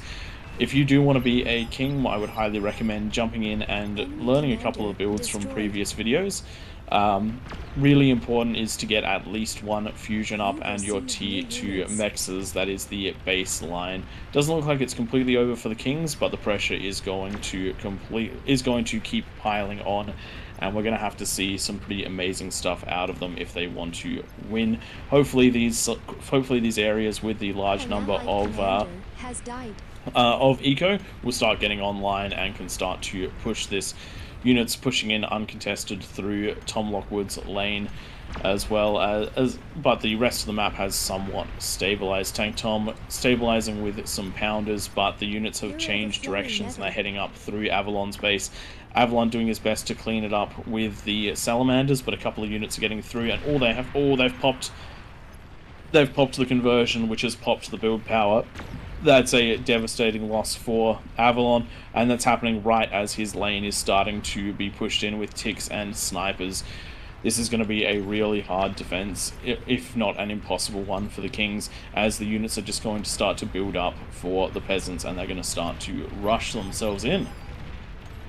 We do have a couple of Tsars that are trying their best to defend, but the unfortunate thing about the spread of the units right now is that is not going to happen. That is not going to be the strongest defense for long, and the snipers are taking some strong shots at them. Thankfully, they are low on energy, so they're not getting those off efficiently. Tiny Terror doing his absolute best to hold this up to hold on with the T1 versus T1, trying to get that APHIS up, trying to get the economy to bounce this back. One lane holding, another lane not. And the units just keep pouring in, but it is the left side of the map. Dead. Tank Tom doing his best to take over a player that went AFK, but unfortunately, with that being one of the higher pressure lanes, just not quite enough to hold, and the Kings have ceded about half of the outer ring, which is not a position you want to be in. Not to mention that the T2 is also here for the peasants. So even though there is T2 out of the player in the middle, that means they're not scaling, and those hounds are getting some decent damage in. All it's going to take is for a couple of holes to be found in the defenses, and we should see some more destruction out of the Kings. Enemy commander destroyed. It does look like we've got a push up from T3 unit detected. from the maroon player. Sorry, I've looked at your name and I've attempted to pronounce it, but not my strong suit. Managing to take out one of the high ground positions with the termites. Unfortunately, though, with comms in place and a large number of brutes coming to try and hold this, there's only so much damage that will be done. Here. We've also got some decent defenses in the background, so if they go the wrong way, not going to work out well for them. I'm going to go... Oh, what have we got? Sorry, that's What me, are we guys. We've got a towards? persecutor on a hill. I think at this stage it might be somewhat irrelevant. Yeah, I don't think it's Battle overly. started.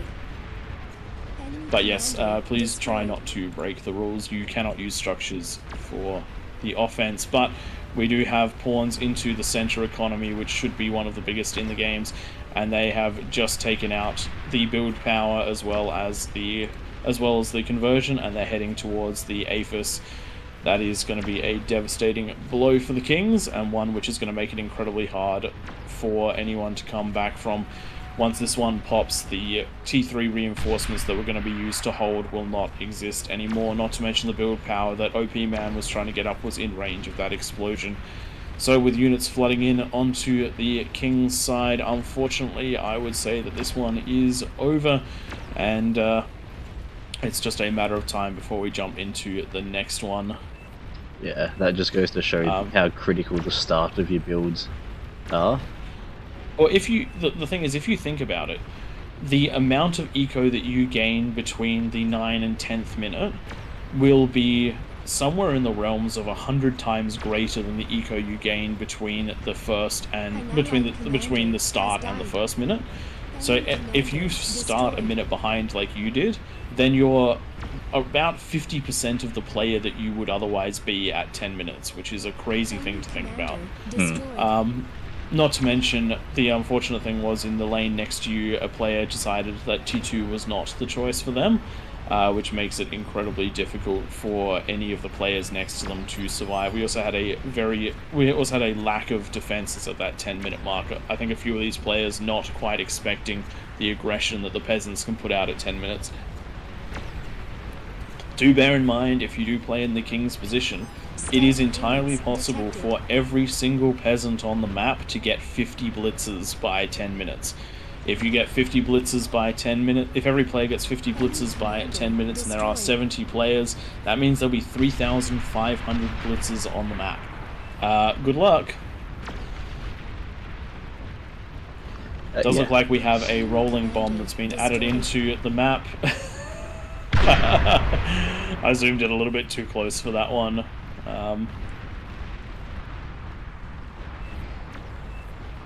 So Johnny Drops was asking, why did Tank Tom lose though? So Tank Tom wasn't actually supposed to be in this game. Another player jumped into his position. Another player joined in on the King's team and left. So there was about a minute of AFK in that position. That minute of AFK meant that Tank Tom was ridiculous. Was essentially a minute behind in his build when the 10-minute mark came. When the 10-minute mark came, he was also one of the lanes that was pushed the hardest. So it was just a very hard spot for him. If it had been a couple of the other lanes, it wouldn't have mattered. But that is how the game sometimes runs.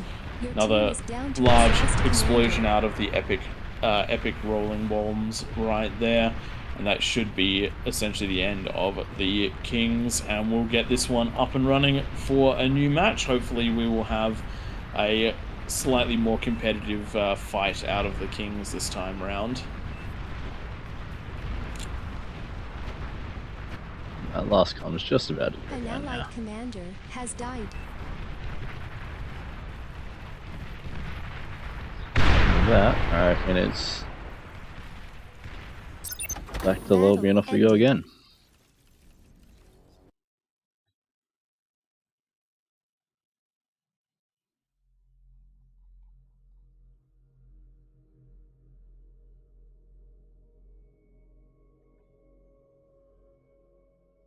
It was... Who did I end up taking over from? It was just some guy, wasn't it? Yeah, I think so. You can go on. Alright, let's get things up and running for another match. I think we will chuck Legion on for this one. And then if we do have another quick one, then we will get 2 more games in. But otherwise, if we do have a long one, it'll probably just be the one more.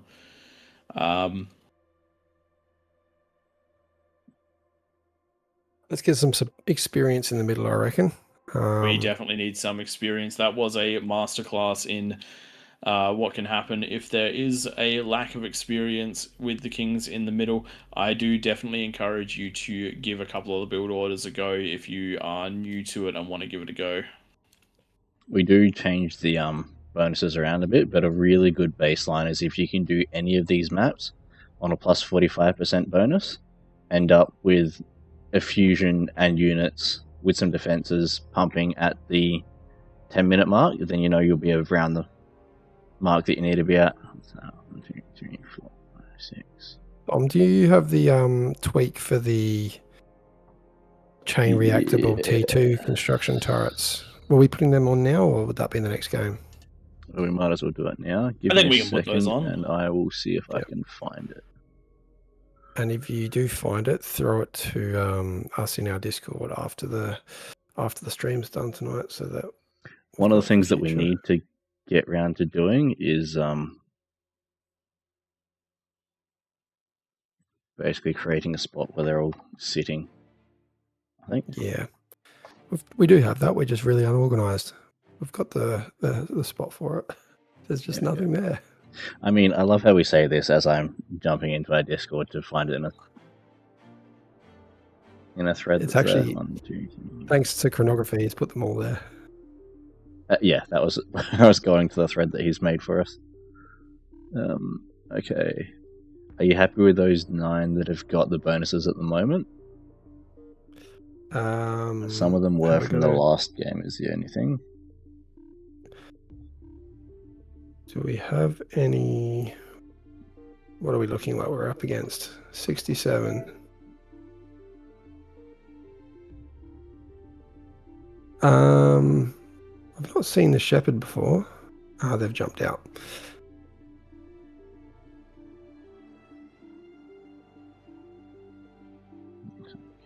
I mean, yeah, sure. I'm not too fast.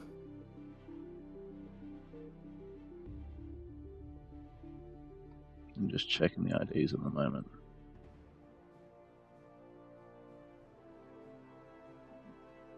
It's lots of scrolling up and down. Normally, we do manage to balance that one out. I think more importantly, we just have to balance the game out right now. We've got 14 kings, and we definitely don't. And we definitely need less than that.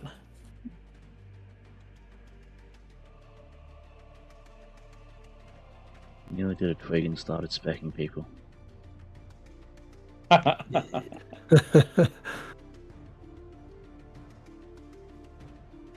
Okay, the last of them is that 9, 1, 2, 3, 4, 5, 6, 7, 8. We'll throw Mazza as the next 65. I'll put the bonus on them. Good day, Nexus TV. Glad that you've become hooked on Beyond All Reason. We do seriously enjoy it. There's a nice mix of games in Beyond All Reason. I think King of the Hill is one of the most unique. But we will definitely. But there's also the large events like the 50k event where we do see those absolutely huge style battles. Not to mention, if you run your own lobbies, you can include things like the extra units packs. You can include things like Legion, and the game becomes something even more chaotic. But glad you enjoyed the massive explosions.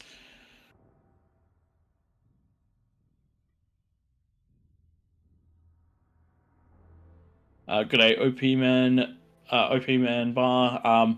You can self-destruct the kings in order to gain the. You can self-destruct the comms as kings to reclaim the medal. What you can't do is create an infinite loop of reclaiming and destroying. So, for example, if you put a couple of res bots on that are reclaiming it and a couple that are on that are resing it, it will just generate metal. I don't know if that's even a thing anymore, but it certainly was a while ago, and that's the sort of thing that we do not allow. Just checking Tiny Terror's actually there. Tiny Terror, can you post in chat to make sure that you are there? Otherwise we will rotate out that king. We do need to make sure that everyone's in there. And if he does rotate out, or she, we'll ask that another Silver Chev jump down there, or someone with a lot of experience. Tiny Terra is there. Nice.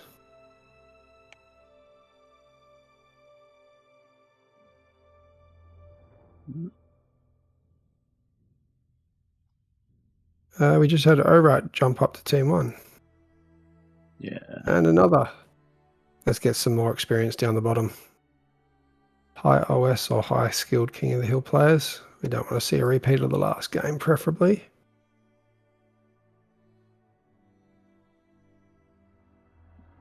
I've just had someone ask if we can just put a name to the voices. So for those of you listening, I am Pradith. And Twig with the sick, croaky voice. And I'm Tank Tom. Yeah, we get used to knowing more from us. We got a YouTube, AllReasonNoLogic, and Twitch as well. We stream on Twitch also on Wednesdays for some wacky Wednesdays shenanigans for mostly versus AI, and then some stupid games versus each other. So it looks like we need one more king to join in. Looks like we've got the one more king. 9. And on it, Tiny Terra's ZZZs have gone away, so we should be basically ready to go. We just got to pop that 10th king back into Okay, I think we should be Team good to go. 1. Alright, let's get this one underway. I do believe the extra unit pack is on. Is Legion on? Legion is on, so this one will be a bit more of a chaotic game. I believe is it extra unit pack, or is it just the build power? I believe it's the build power. Yeah, it's the chainable build power.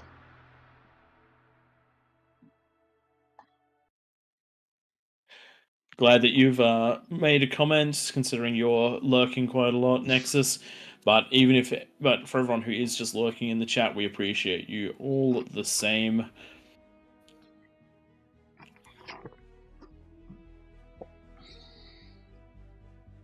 Thanks for joining us, Huncho. Great that you found the game. Oh. It's quite a lot of fun.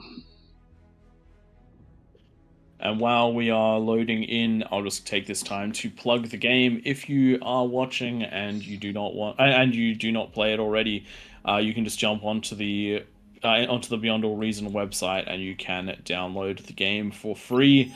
If you want to join us in the King of the Hill lobbies, you're always welcome. We have we leave these ones open. The only thing that we ask is that if you want to play in the king's position, you at least can get to T2 with a fusion and units, as well as all of the T2 extractors by that 10-minute mark with some defenses. Beyond that, you're basically good to go. Got a meta time where the game is about to start once everyone's in position, and we'll run through exactly what's going on once that happens. So if you're happy to stick around for just a moment, you'll get the full rundown of what's going on. But in short, it is King of the Hill.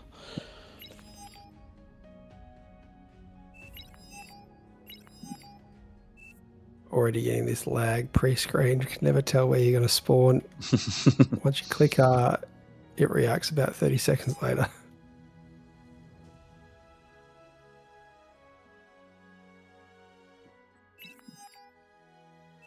I'm liking all the silver chevrons on the King's team. Oh, Rosie, you've wrecked that. Play more hours. Play as many hours as is viable for you. You gotta do what you gotta do.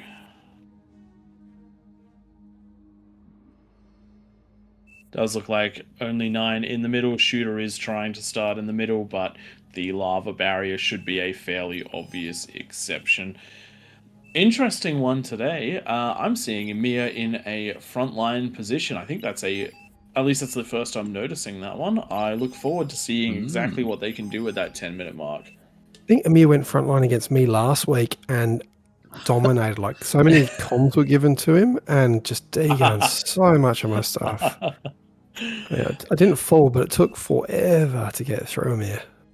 Funny story about D-guns, and even the D-guns out of decoy commanders, you can actually use them to change the topography of the map and funnel units into kill boxes if you throw down about 1,000 D-guns in one spot. Not information that'll ever be relevant, but it's still cool that it can happen. The fun things we found out when trying to test stuff at one point. That was from that night we were trying to work out how you can hold off near infinite amounts of T1, wasn't it? Yeah, so there was we had a week where some players coordinated absolutely everybody to attack 2 ramps at once, and so there was about 1,000 units pouring down 2 ramps. We needed to work out if there was any counterplay or not, because if there's no counterplay, we unfortunately would have to make some sort of rules adjustment.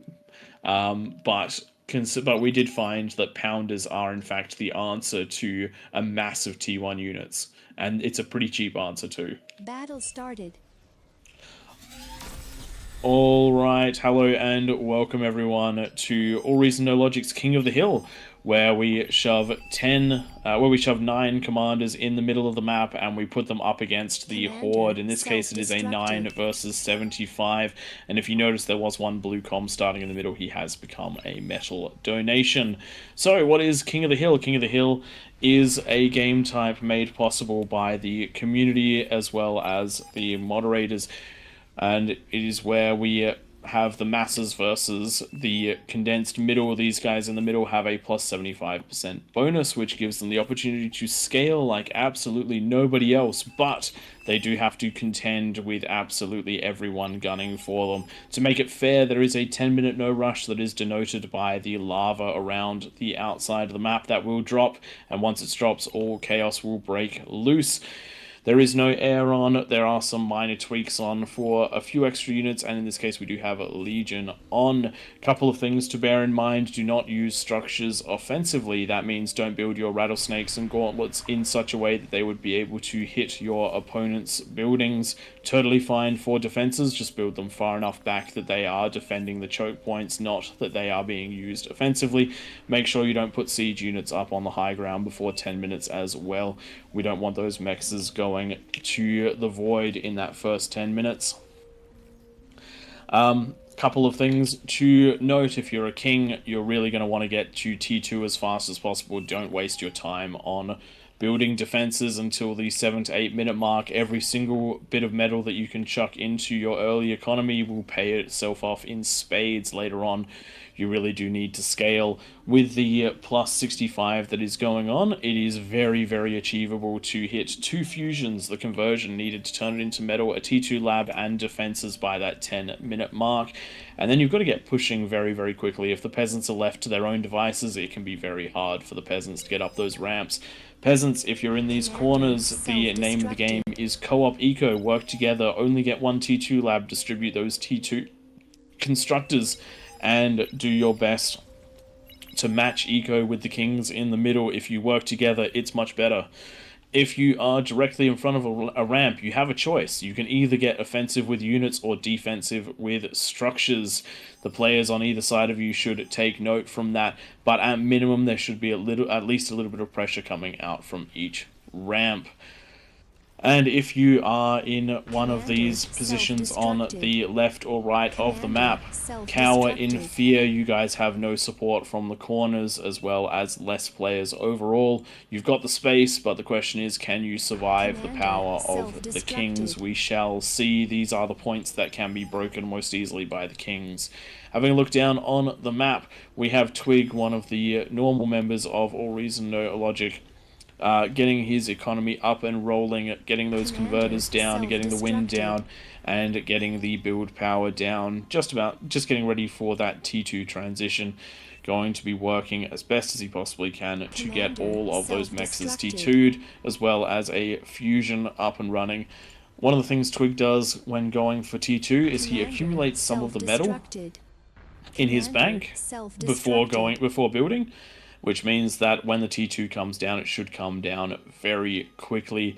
Different players have different strategies for this one, but I quite like it because it's no different having it in your bank versus having it halfway into the advanced lab. It also means that those converters were working longer and more wind could come up. With 500 wind in the bank, this should come up in no time, especially with the reclaim on the metal storages.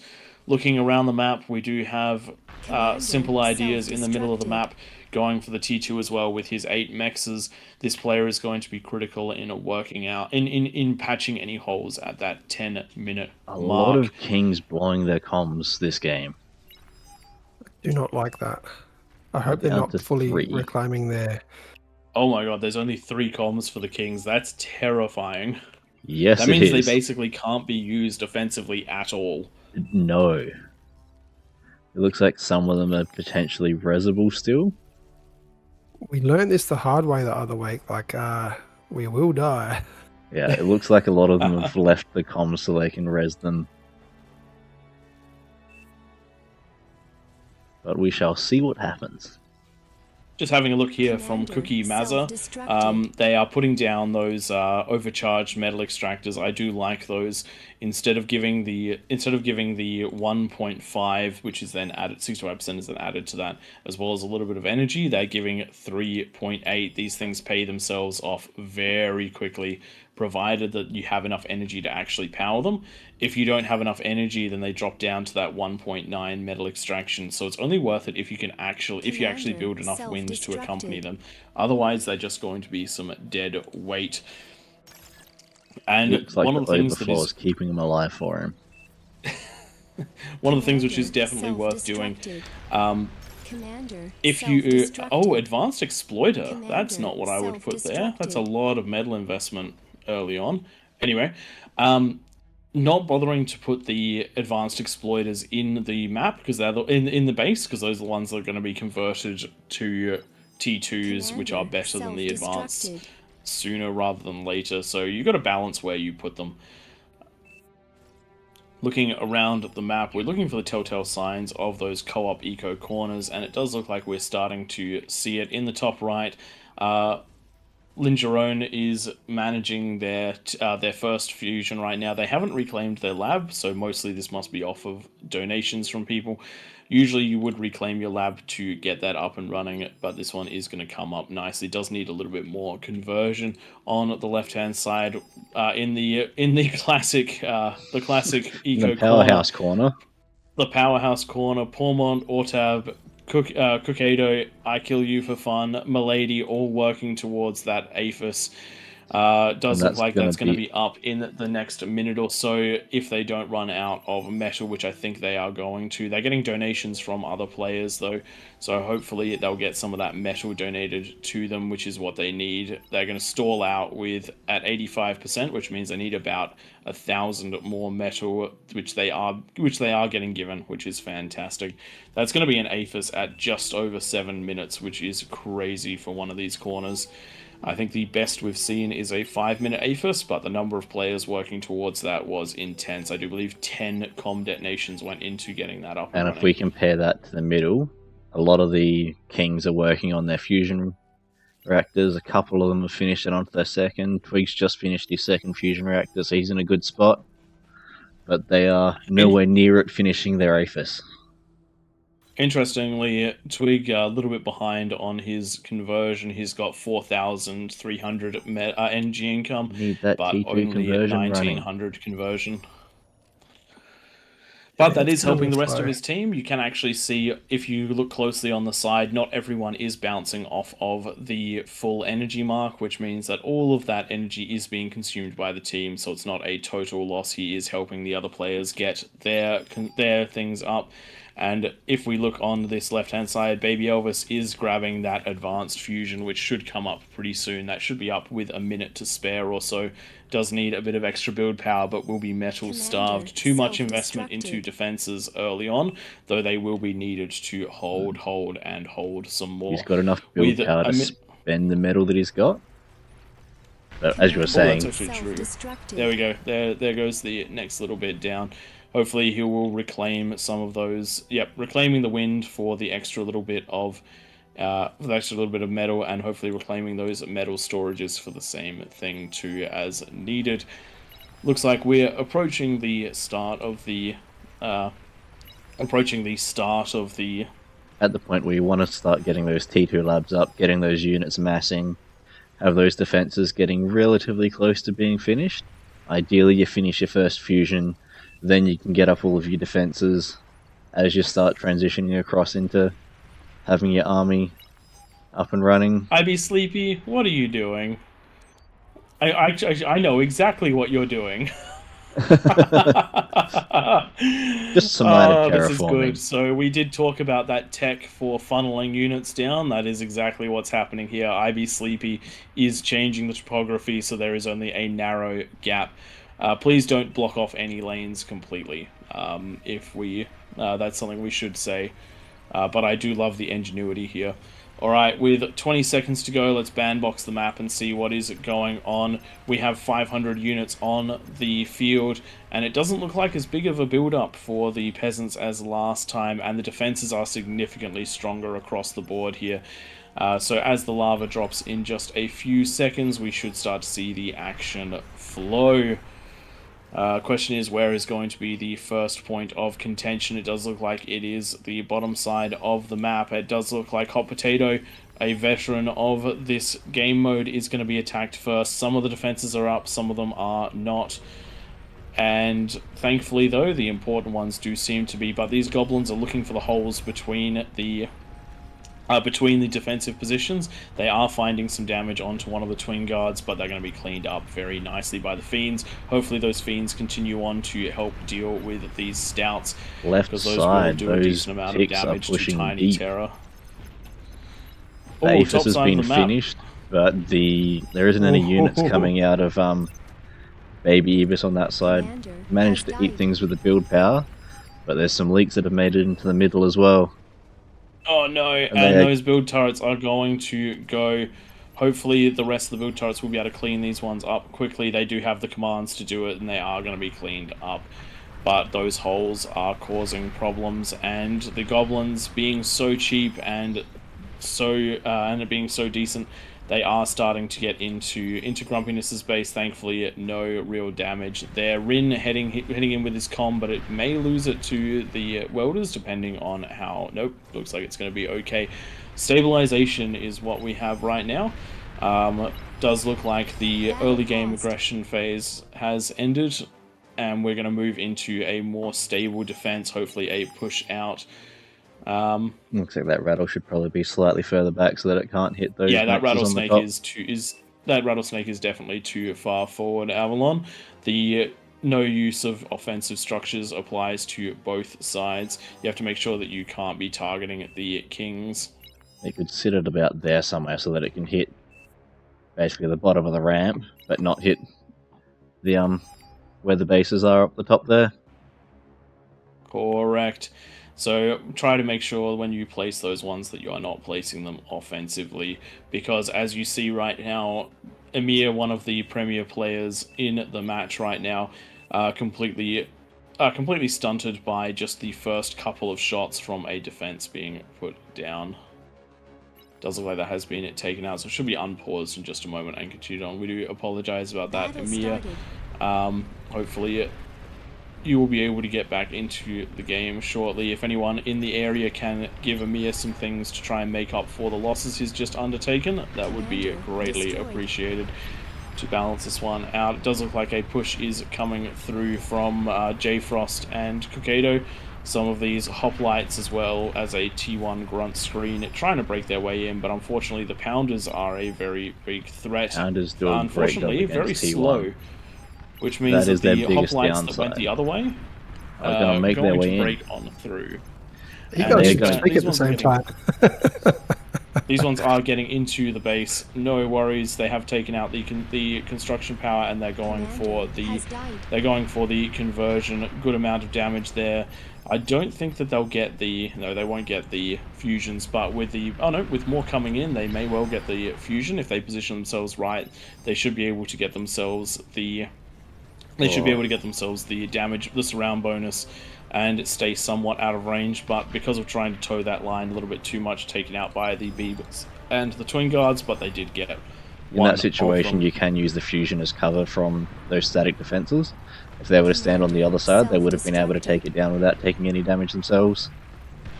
But the Pounders almost certainly would have caught up to them in that situation, so it is always a risk-reward situation. And right now, these Pounders are now trying to fight into Incinerators. This is not what Pounders are good at. The Pounder shot does decent damage, but it is an AoE type of weapon, and these Incinerators are basically using lighter versions of the beams that the Sol Invictus uses, which means they are ludicrously good at taking out things one after another.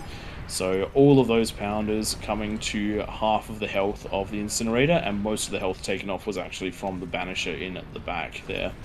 Push coming out from Grumpiness in that next lane over is going to be held off relatively well by those Dragon Wars and LLTs, although with these snipers coming through as fire support, they're going to make it up this ramp, and there's not much that's going to stop them once they get through these defenses. One of the comments that I do tend to make a lot, and even I don't follow this advice, is putting T1 units in front of the T2. Those welders took a lot of damage getting up the hill, and if there'd been just a few hundred medals worth of pawns, I reckon it could have been significantly less. But yes, the snipers are up the hill, the welders are spreading out to try and defend them, and damage is going to be done in a big way. Comms need to get in there to try and deal with this, even though it's going to be a struggle, but a single comm detonating inside of that ball will completely shut it down. Other players need to start getting the units into that area. The co-op corners sending units, everybody's sending units. You've got to try and clean this up before too much damage is done. Looking at the bottom of the map though, yeah, a very large push with the Fiends coming out of Hot Potato. He did have to struggle at the beginning against an attack, but now the Fiends are in on the other side, and they are just cleaning up eco after eco. And with this many Fiends, you will lose some. But when you've got a nice mass of them, you can basically throw them through commanders. The commanders will go pop. They'll take out a whole chunk of your units. But at this stage, you essentially know there's going to be commanders at the top of every ramp. So if you can kill them and get into some of the ecos, then at this stage of the game, I still count that as a win. On the top half of the map, we have Pulsars, Rattlesnakes, and more Pulsars out of Rosie and Grumpiness that are being used offensively. Those do need to go. Unfortunately, we're getting quite a few rule breaks this time. This is significantly more than we've seen in basically the last 3 streams combined. We do love seeing the defenses. You do need to be very mindful of where you build things. But you can't have them so that you can deny those mexes to the other team. We've seen some great setups before where people have... I'm trying to see if we've got any at the moment where they've got some of those longer range static defenses but set back far enough so that they defend the ramp but not the middle sections. Alrighty then, those have been cleaned up, so we should be back into the action, and it is really kicking off in this bottom side of the map. One of the good things for the peasants though is Fiends being so close range. The things that they do detonate tend to deal damage to the Fiends themselves. So running through wind, going near converters, you will actually start losing the Fiends. So even though their damage is ridiculous and their speed is ridiculous, they are manageable. Battle started. As a push, they tend to peter out relatively quickly. But they are great for breaking positions, and as is being used here, the Arbiters are now firing into some of the eco positions, Fiends being used to screen for them, and hopefully those Arbiters will stick around, just dealing a lot of damage over time. And now that they've been able to get some vision up there, they know what they're shooting at as well. Just like to point out that the Incinerator that was taking out all those Pounders is up to 50 kills. These things are crazy. At the price of a Mammoth, I think these things are significantly better than a Mammoth. The heat ray is just bonkers. And I do think that is going to always be... I think that's going to be quite the balance issue to overcome for Legion. I don't think that... Once Legion starts rolling, I don't think there's any force in the game that can really stop it individually. What we need to see is Grumpiness coming down with those snipers to take out these Incinerators and help Avalon get back into the match. His push has been blunted, which means it's time to shore up those defenses and work together to try to win this one. A lot of metal sitting there. whoever wins that medal field is going to be in a good position, and right now it almost certainly will be Emir, who's got the potential, who's got all the reclaim bots down there.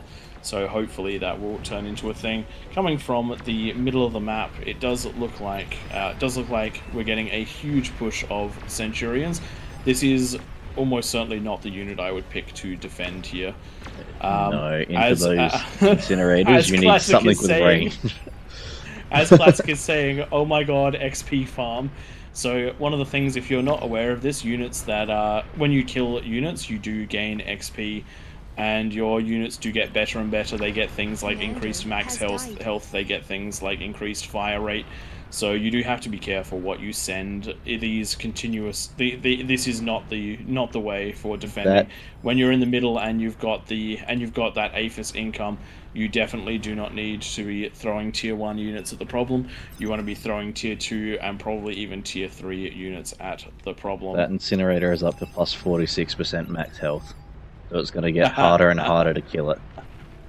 Something to also note: the more expensive a unit is, the less XP it gets from kills, which means that something like a Juggernaut can farm thousands and thousands of ticks before getting much of any sort of improvement.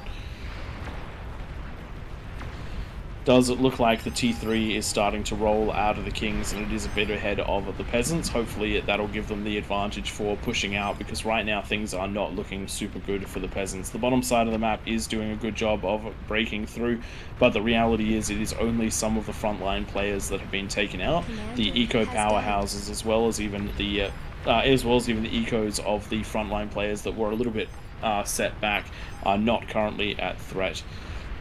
And as long as the comms are used effectively, then a lot of these will be taken out. For example, in the bottom middle, these Karganeths, they may or may not take out this comm in time. One of the things you have to make sure you do is get in just the right position. Kejada was lucky there, and they were able to take out a lot of those Kargis, but you have to make sure you're close enough to pop D-gun after D-gun after D-gun. If you're going to be walking between those D-guns, there's a very good chance you'll be taken out before you manage to get the damage done. Looking at the top though, everybody really does need to be helping Avalons. Avalons is under a huge amount of threat here, and if one king falls, it's going to be a problem for absolutely everybody. And we're seeing the potential for those to fall. Are going to make their way in. The gremlins. I didn't want to say it out loud until such a time as they revealed themselves, but the gremlins have gotten in, and by destroying the conversion, that's another reset for Avalons. Avalon's going to be completely unable to defend here without help, but thankfully the right kind of units are coming out of the player in the middle. Simple ideas. The Assimilator is the name of the game when we have these extra bits and pieces turned on. The Assimilator has good range, good damage, and the damage is quite well focused. Enough of these can create a concave that is very difficult to break through. So I do think that we're going to have a good potential out of the Kings now they're mass producing those. And speaking of a good showing, Twig is finally doing something and is starting to try to make his way up the ramp behind the assimilators of that have been handed to him. Yeah, did you build those, Twig? I did. No, they're definitely handed to him.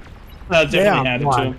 Twig is terrible at the game, so he wouldn't have been able to build those. I don't even think he knows how to get to T3. Yes, as we can see, he's got his all those T3 construction turrets is not mine. He's T3 tanking for his ticks. That's what we like to see. Definitely the way that you want to go about that one. The T3 is the unit you use to tank for the tick. Everybody knows the tick is the most important unit in the game, unless of course you're Twig, in which case he says that it is a duck. For those of you that don't even know what a duck is, I don't blame you.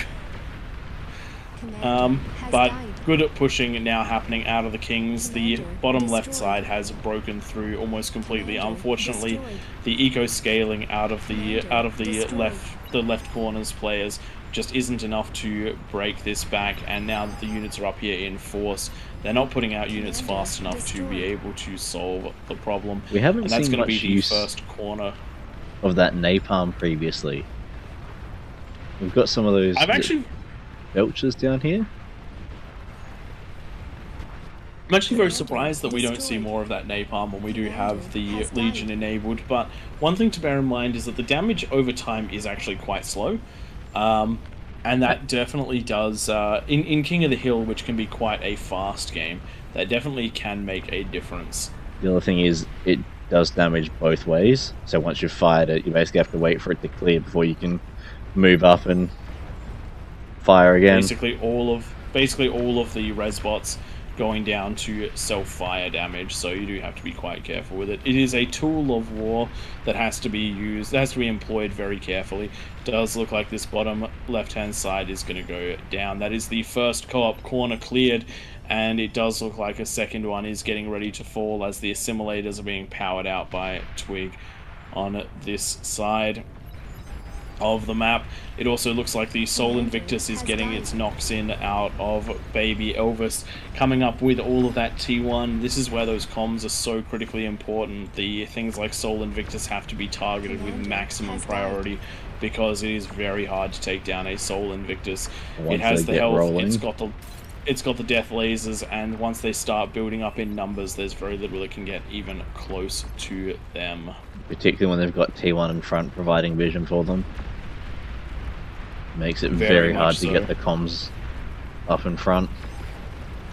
And a nice play here out of Baby Elvis, going for the reclaim here as well, so he's going to be turning the enemy bases into more Sol Invictuses, hopefully. Twig, though, on the warpath, tried to break the top and decided that wasn't a good idea and is now headed down to the bottom. Comms not invisible at this point in the game. The comms should be invisible at all times. When they're standing still, their energy shouldn't even be a noticeable loss. The question is, can the remaining comms deal enough damage with that nice split between the units going up the ramp? Potentially not. A decent D-gun right there, but only the one D-gun coming out of the comm. Three of those assimilators taken down. I do love the assimilator, but in King of the Hill, it is a unit that has almost no cap to its power. I would take an entire army of assimilators over a handful of the Sol Invictus just because of their sheer utility.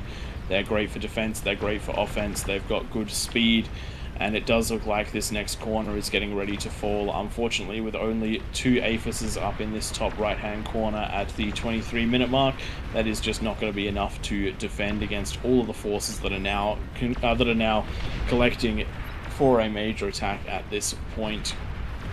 T3 demons wreaking havoc and moving along J-Frost's base and starting to make their way towards their Twig, building up for a second attack. Meanwhile, on the left-hand side, we have the Sol Invictuses. They have built up to 3 that are pushing right now, and that huge amount of T1 in front of them makes it nearly impossible for a comm to take them out now. They do really have to be dealt with quickly. The eco on this side, though, is reasonably formidable. We do have the 7 APHISs as well as a large wind economy. We've got spam, we've got Sol Invictus coming up, and we do have some very strong comms dealing damage to the T3 units that are pushing in, but it is going to be a struggle to defend from this. The stacking of Sol Invictus cannot be underestimated. Yeah, once they get rolling in packs, the comms are basically sacrificial units that you try and get close enough to start degunning. But when they keep those Sol Invictus separated, there isn't too much that can really be done. Particularly when they're paying attention and can wipe out the comms. Oh no, unit cap. Twig, you've got to swap your build turrets over for T2 build turrets. You've got to eat the last few wind you've got there. You've got to eat the build turrets that aren't in range of anything, and you've got to eat those T1 converters to manage. You also should detonate all of your mines. Ah, yes, mines. So for anyone who's watching, something that you should definitely learn, the mines do take up unit cap. It's not going to be an issue in many games, but if you're playing in the King of the Hill events, if you're playing in any of the massive games around the 50k, 100k, that sort of thing, the celebration events, then that will definitely become an issue that you need to bear in mind, particularly for the King of the Hill. The combined total of the peasants is... Whoa. Ready for pops down Where are bottom we right. looking? So Okay. what we just saw on the corner of the screen there was one com getting getting a D gun on 2 of the Sol Invictus, and the combined explosion of the 2 Sol Invictus and the com destroying the third one, and that's what we're talking about how necessary the com defenses are, because that is this attack slowed significantly. Those Razorbacks are getting absolutely minced by the existing by the Sol Invictus, but it can only fire in so many places, and unfortunately, even though I reckon that this could have been held if it had been just that fraction earlier, that is not the case, and the T1 got in, the Razorbacks got in, and that last bit of damage was enough to take out most of the eco of that corner. And that does mean that the Kings have managed to find their way into all of the corners at this point. They've done a fantastic job of breaking this map apart. If how close that was at the start. Yep. That top left it was corner very got close at very the start. close to breaking. I think that if we had had a stronger eco out of the bottom left and bottom right in the background with those pushes, I think we might have seen something a little bit different this time. Or if we'd had more players rushing into the middle of the map, that also could have helped a lot as well. We're just looking at the last few holdout positions. We're going to see a nice APHIS explosion here as Rosie manages to find one of the triple stacks of remaining APHIS. And then on the bottom, then one of the last powerhouses left is the Psychist. Managed to stay, and Zenita, who managed to stay somewhat unknown during all of this. They got ignored when the corner was taken out, so this will be the last position for everyone to go for.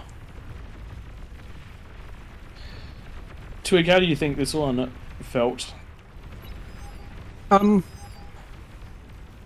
was alright. I didn't push out anywhere near as fast as I should have, given that I had one of the easier lanes. I've done good damage, but the players on the right-hand side did a pretty good job of defending.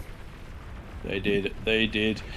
Overall, I think that this game had some real potential to shut down the Kings in the early part of the game, but unfortunately just not quite enough aggression. There were so many leaks that made their way in, but the Kings were able to overcome them.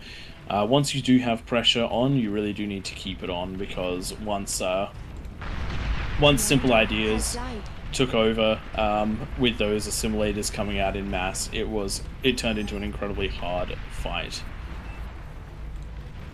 Well, there goes my eco. I suspect this cleanup's gonna be relatively quick. Either way, Xenia's building up some walls, but they're not gonna be able to hold off against the T3 that's on the march. Correct. Those bastions. Oh, it looks like we also had... So the Sol Invictuses were archaic Sol Invictuses. It looks like they have 4 lasers instead of 2. Oh. So it looks like the tweaks we have to the extra unit pack, they're supposed to only allow the extra build turrets, but based on the fact that I'm seeing some epic fusion reactors, it was just the regular extra unit pack that was turned on. We'll have to make adjustments for that next time. Yeah, with all those extra units, once the Kings can get rolling with them, it gets ridiculously hard to stop them. Correct. And that is the last comm for the Peasants team going down. And even though we went down to 3 comms for the Kings team, it looks like at the end of the match they finished with 11-2 ahead of their starting point. Well played to everyone. And that'll be the last one for tonight, I do believe. Thank you everyone for joining us. If you haven't already given a follow or a like to the official streams, please do that. If you want to play the game, jump onto the official website, the Beyond All Reason website. Join the community on the official Beyond All Reason Discord, and if you enjoy what we've done here as All Reason No Logic, please do jump onto our YouTube and our Twitch. Give us a like and a follow. I do believe that another King of the Hill video would have gone live just now. That one is commentated by me, and it was one of the better played games last week. You'll be able to see Tank Tom enjoying Legion as it's meant to be. We're going to raid Two Pumps, who is Grumpiness, by the way, who's going to be part of the after party hosted by Nightmare Flow and any other mods that are in there. Very nice, very nice. And thank you, a big thank you to the mods that have made this possible. They do open up the lobbies, they do moderate things, and they help us with any of those rule breaks. This wouldn't be possible at this scale without you guys. They also are the ones that help to get the streams up and running, particularly on the YouTube. So thank you to them for that one. I have been Predith. Joining me in the casting booth has been Tank Tom, and Twig has been the one playing in most of these games. Hope you've enjoyed us. Hope you find us on the YouTubes and Twitches, and we hope to hear from you. Don't forget to join our own Discord. AllReasonNoLogic's Discord links will be posted here and there, particularly on our main channels. If you're interested, we do a Wednesday night stream, which is where we do most of our community interaction. All right, just posting those there, and then we'll jump over to the raid shortly, which I'll do for you, Tom. Yep. Shout out to Huncho, thanks for the sub, and we'd love to see you in some of the King of the Hill games when you get round to it. And I think with that, we're going to be pretty much wrapping up our session for the night by the look of it. That's it. We'll jump on with the raid, and thank you all for watching. Thanks, guys. Hope you enjoyed the stream. We're going to pop this on the end screen, and we'll set that raid up.